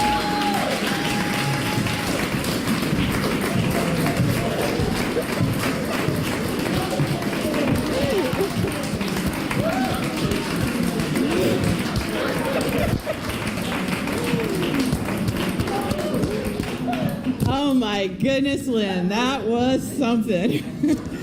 Now, I know I've been promoting the merch table all evening, but we do not have any of that back there. All right, well, before I bring out tonight's final teller, I have a couple announcements to make. I want to thank our sponsors. They're the Bridgeport Art Trail, Financial Advantage Associates, Luna River Publishing LLC, the Mary and Kathy team, Punchless Consulting, and VASA, the Virginia Storytelling Alliance. Yeah, let's give them all a big hand. Capture Video Incorporated is responsible for recording and streaming this whole festival. The virtual option would not be possible without them. Give them a hand. And then Fairfax City, under the leadership of Megan DeBose, who is back at the merch table, saw the vision for this festival and has generally given us the gift of this beautiful space. We would not have a festival without Megan and the generosity of Fairfax City.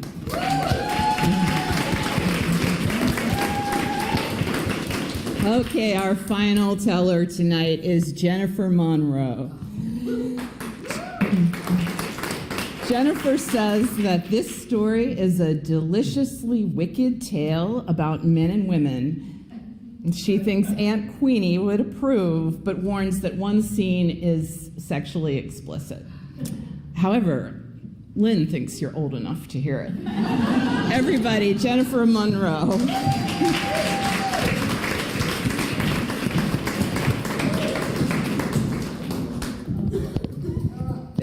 Thank you. What a great honor. What a great evening of story, wasn't it? And it's going to continue through tomorrow and Sunday, so come back. This story I call The Bold and Wanton.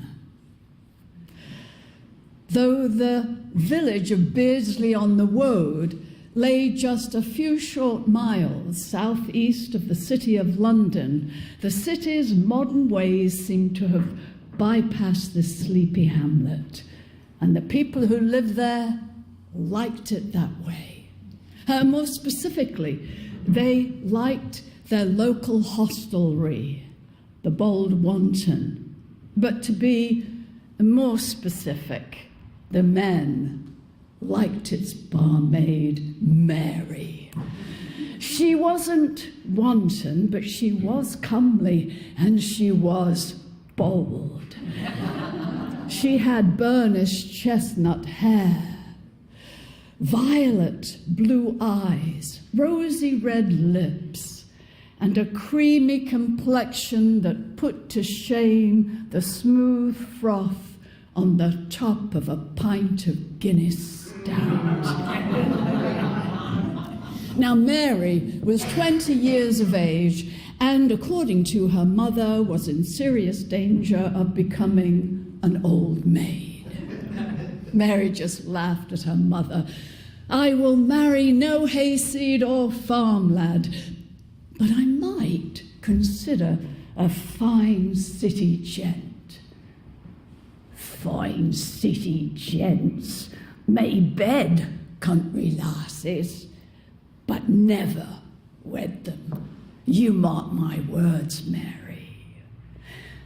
Mary just ignored her mother. Now, one evening, the Bold Wanton was busier than usual, and Mary was in fine form. While she pulled a pint for one customer, she took an order from a second, fondly pinched the cheek of a third, and firmly checked the advances of a fourth, and all without spilling a drop. The men, both young and old, could not tear their bleary eyes from the swirling folds of Mary's dress or from its tight bodice, in hopes of getting a glimpse of the firm breasts that in their imaginations bobbed like two dumplings, at least a size C.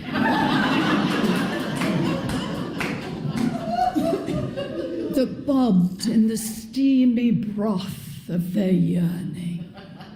And no one noticed the stranger as he insinuated himself among the crowd of men at the bar and ordered for himself a single malt whiskey. When Mary handed him the glass, his long fingers curled around hers, trapping them, and her eye was fixed on the starched white cuff and the strange cufflink, a tiny, intricately carved golden key. Angry, she glared at him and found herself staring into a pair of golden eyes. The hair was black, just a hint of red, and though he was clean-shaven, the lower half of his face had a bluish tinge to it. When he smiled, his teeth were an unnaturally brilliant white. Mary shuddered from delight or dislike, she could not tell. "Thank you, Mary," The voice was soft and seductive.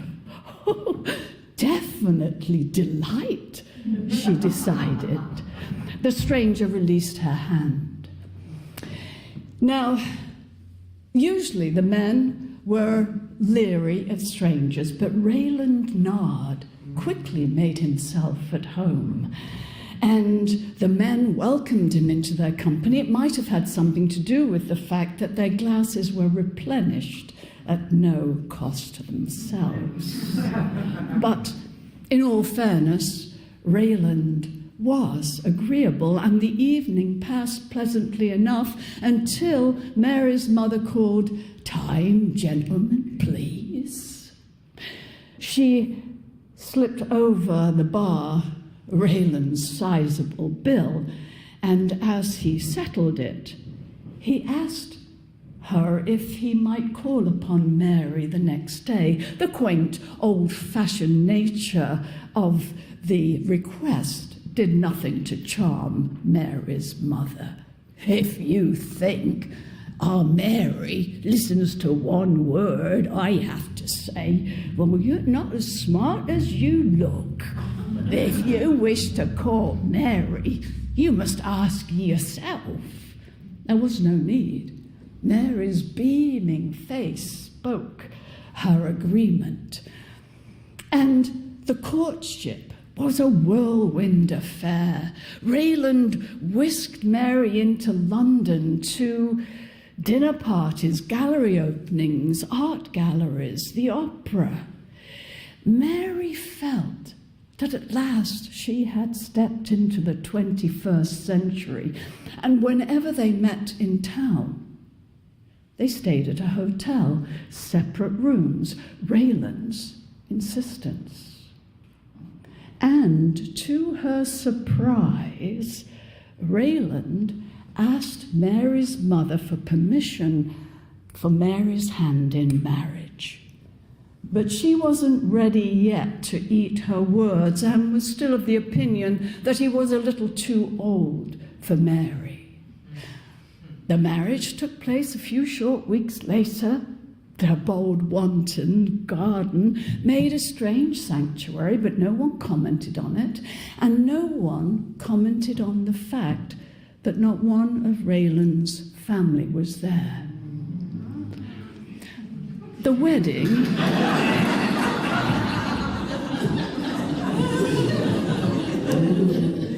the honeymoon was spent on the French Riviera, Mary's request, and in fact, she was somewhat disappointed with her fine husband, who proved himself to be a somewhat lackluster lover. Mary thought ruefully to herself, well, at least with a farm lad, I would have got a decent roll in the hay with one of those things that hung down from those trees.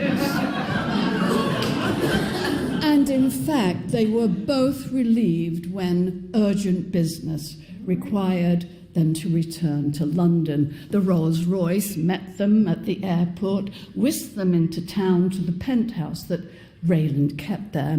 Mary stood open-mouthed at the towering building. Every business I own has its headquarters in this building. He took her round to a private elevator, and they slid effortlessly to the top. When the doors opened, she expected to find a sleek, modern apartment and was surprised to see a black and white marble floor leading to an open staircase that led up to a balcony that was circled with carved mahogany doors. He led the way across the hall to a door, and then his long fingers flickered over a keypad. There was a click, and the door opened. Do you lock all the inside doors? It is merely a whim of mine. You don't mind it? Of course not. She thought it was very odd, all the same.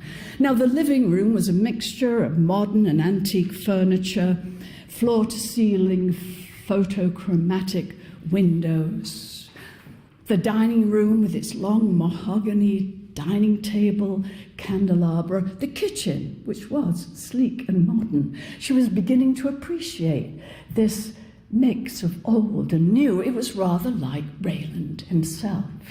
He glanced at his watch. I must be going soon, but let me show you the bedroom.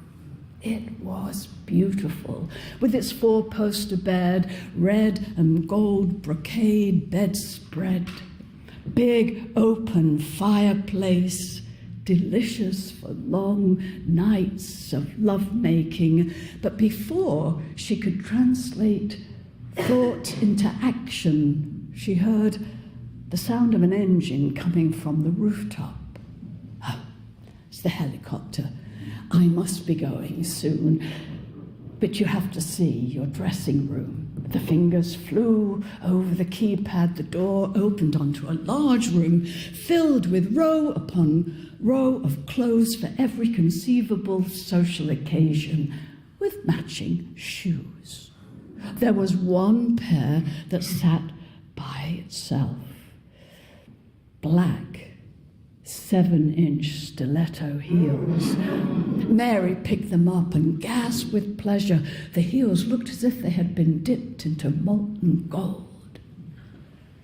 Let me show you the outfit that they match. He opened a drawer, took out a pair of fishnet stockings, an extremely low-cut underwire brassiere made of the softest, finest leather, a garter belt trimmed with red lace, and a tiny pair of split-crotch panties, also made in fine, soft leather. A red whip completed the outfit. Mary's eyes burned with the desire that as yet had been unsatisfied. Rayland took her in his arms and finally kissed her with an intensity that matched her own.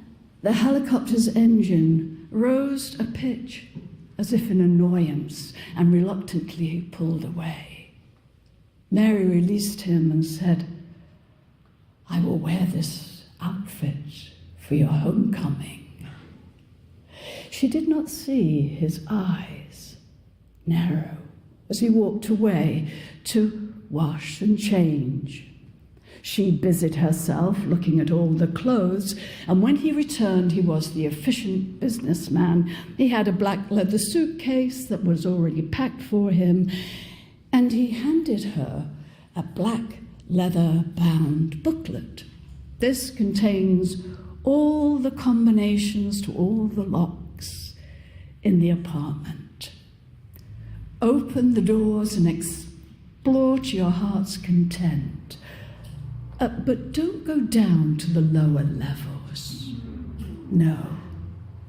I'd like to show you those myself. Now, this also contains the telephone numbers of the chef and the housekeeping staff. Don't hesitate to call for anything that you need. Now, I'll be gone for 2, no more than 3 days. Are you sure you'll be all right? You forget that I am a raw-boned, fine country girl, made of sterner stuff than you realize. But not too bold, my delicious Mary. And he left her. She continued to flip through the outfits. When she returned to the bedroom, she saw his golden cufflinks on the bed. He never went anywhere without them. She scooped them up, ran to the elevator just in time to hear the noise of the helicopter as it took off into the sky. She put them in her jewelry case for safekeeping. Now, the next day, she spent the day opening rooms and exploring. And then on the second morning, she sat in the kitchen, a habit she could not break, enjoying her morning cup of tea and the feel of the fine bone china in her hand. And she happened to see a slight indentation in the wall. Such perfection seemed oddly out of place.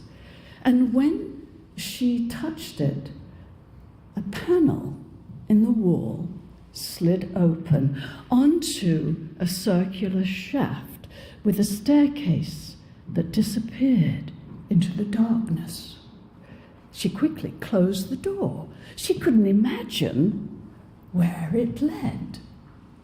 Now, she tried to distract herself for the rest of the day, but her thoughts kept returning to the kitchen and to the concealed door. Why was it hidden? And what's more important, where did it lead? Now she reminded herself that Rayland had said not to go to the lower floors, but surely he meant the offices. She argued with herself back and forth until she heard her mother's voice ringing in her head. And when did you ever not do something, Mary, because you were told not to? She would need a flashlight, but she had seen no evidence of one. And so she went to the dining room and she got a candelabra. And then with lighted candle, she opened the door and stepped onto the metal steps and descended into the bowels of the building. Round and round she went until she came to a hallway that led to what looked like a castle door. The golden hinges spread across the wood like fingers, but there was no keyhole. And then she saw a little square golden keypad, but there were no numbers, but a tiny keyhole. The cufflinks. She went to get them, came back, breathless and trembling. She inserted one of the tiny keys. She didn't need to turn it. There was a sigh, and the door opened as if it had been expecting her. Once she stepped inside, she gasped as putrid air filled her nostrils. Holding the candelabra high, she saw, hanging from the ceiling, bodies of women in various states of putrefaction. Most were skeletons with blackened skin clinging to their bones, but one was still barely visible, recognizable.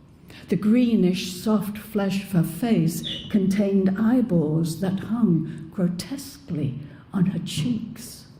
From a lipless mouth protruded a blackened tongue. A congealed pool of fluid lay at the corpse's feet. They all wore identical outfits, similar to the one that Rayland had shown her. And around their necks, they all wore red leather whips. Thoughts whirled through her brain and came crashing to halt against the image of herself hanging among the women.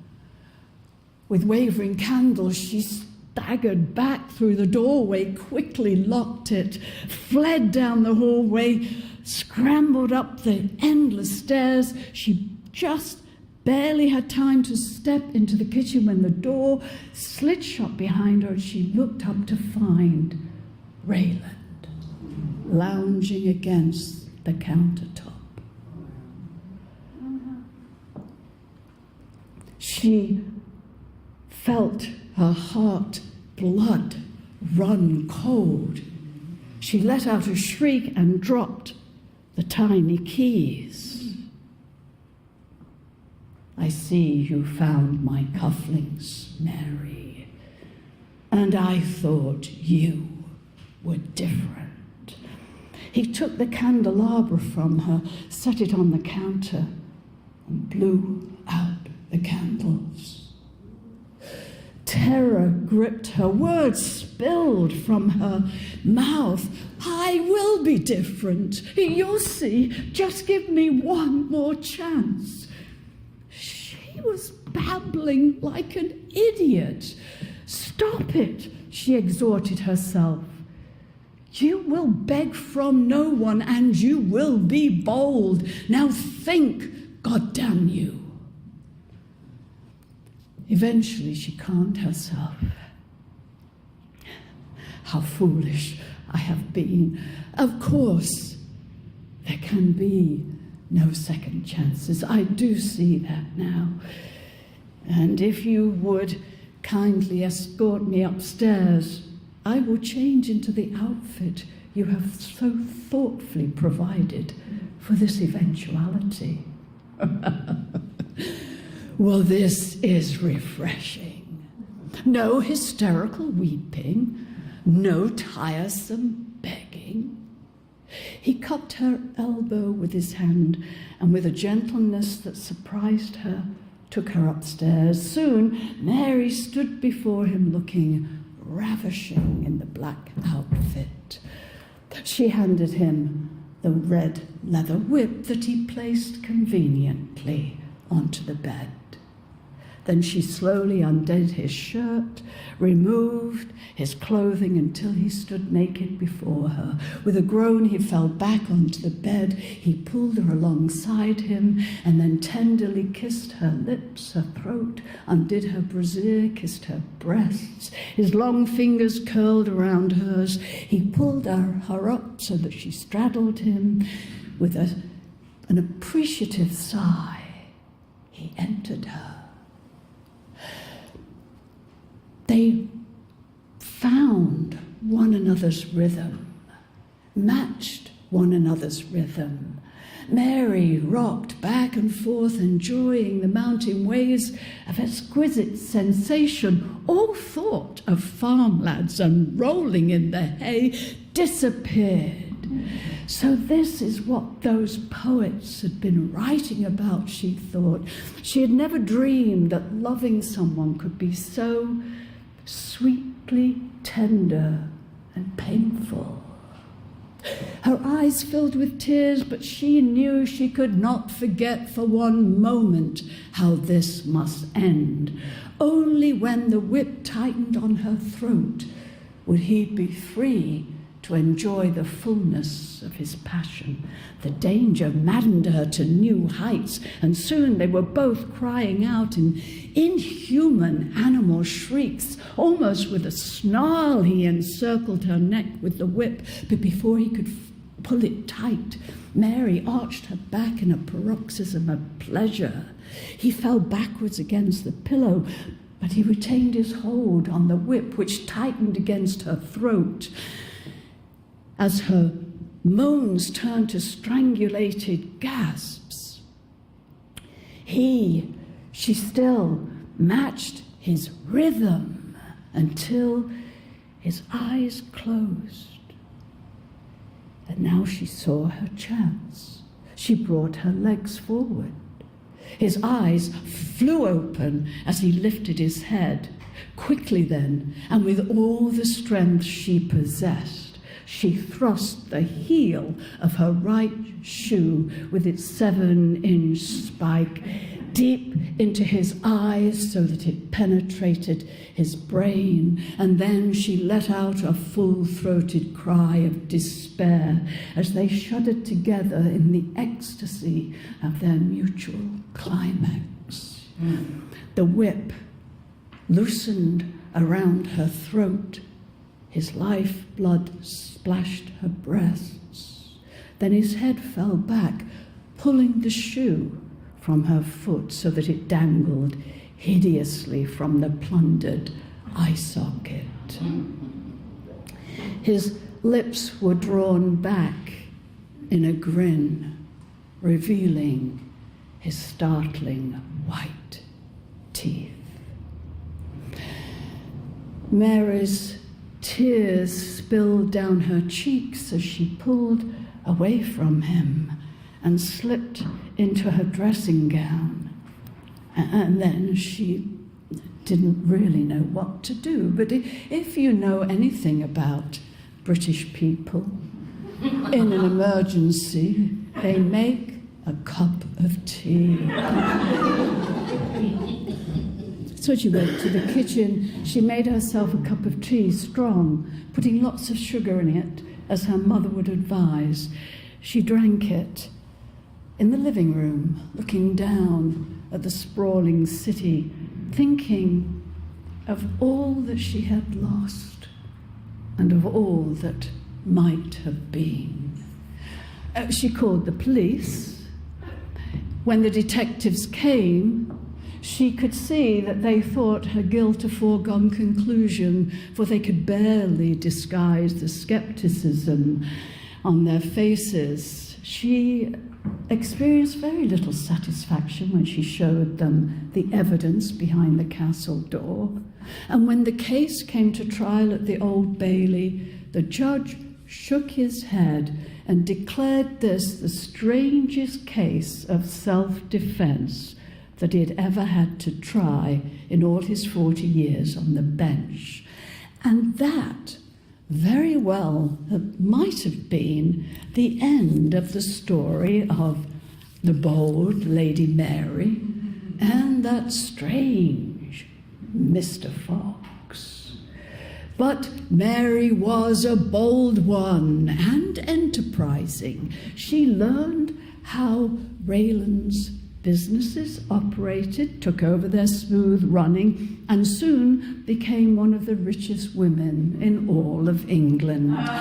Suitors still beat a path to her door, but she refused them all, for Mary had loved once truly, albeit briefly, and that was more than enough for our Mary.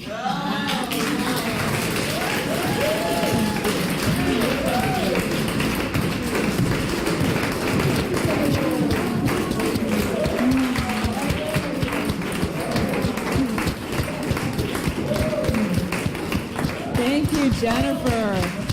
I have never heard the story told that way before. That was amazing. Well, that's our show for tonight. I'd like to bring all of our tellers back up.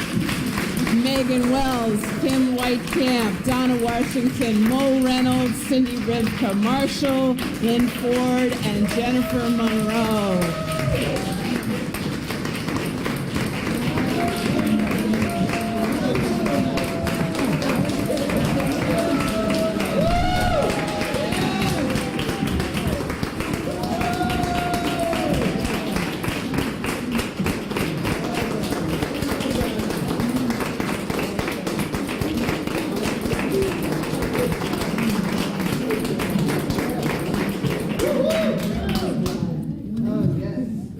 Thank you, everyone, for coming out tonight. We get started at 11 a.m. tomorrow morning. We've got 2 more wonderful days of stories. Thank you to our volunteers, our festival committee, the audience here, the audience watching online, and these fantastic storytellers.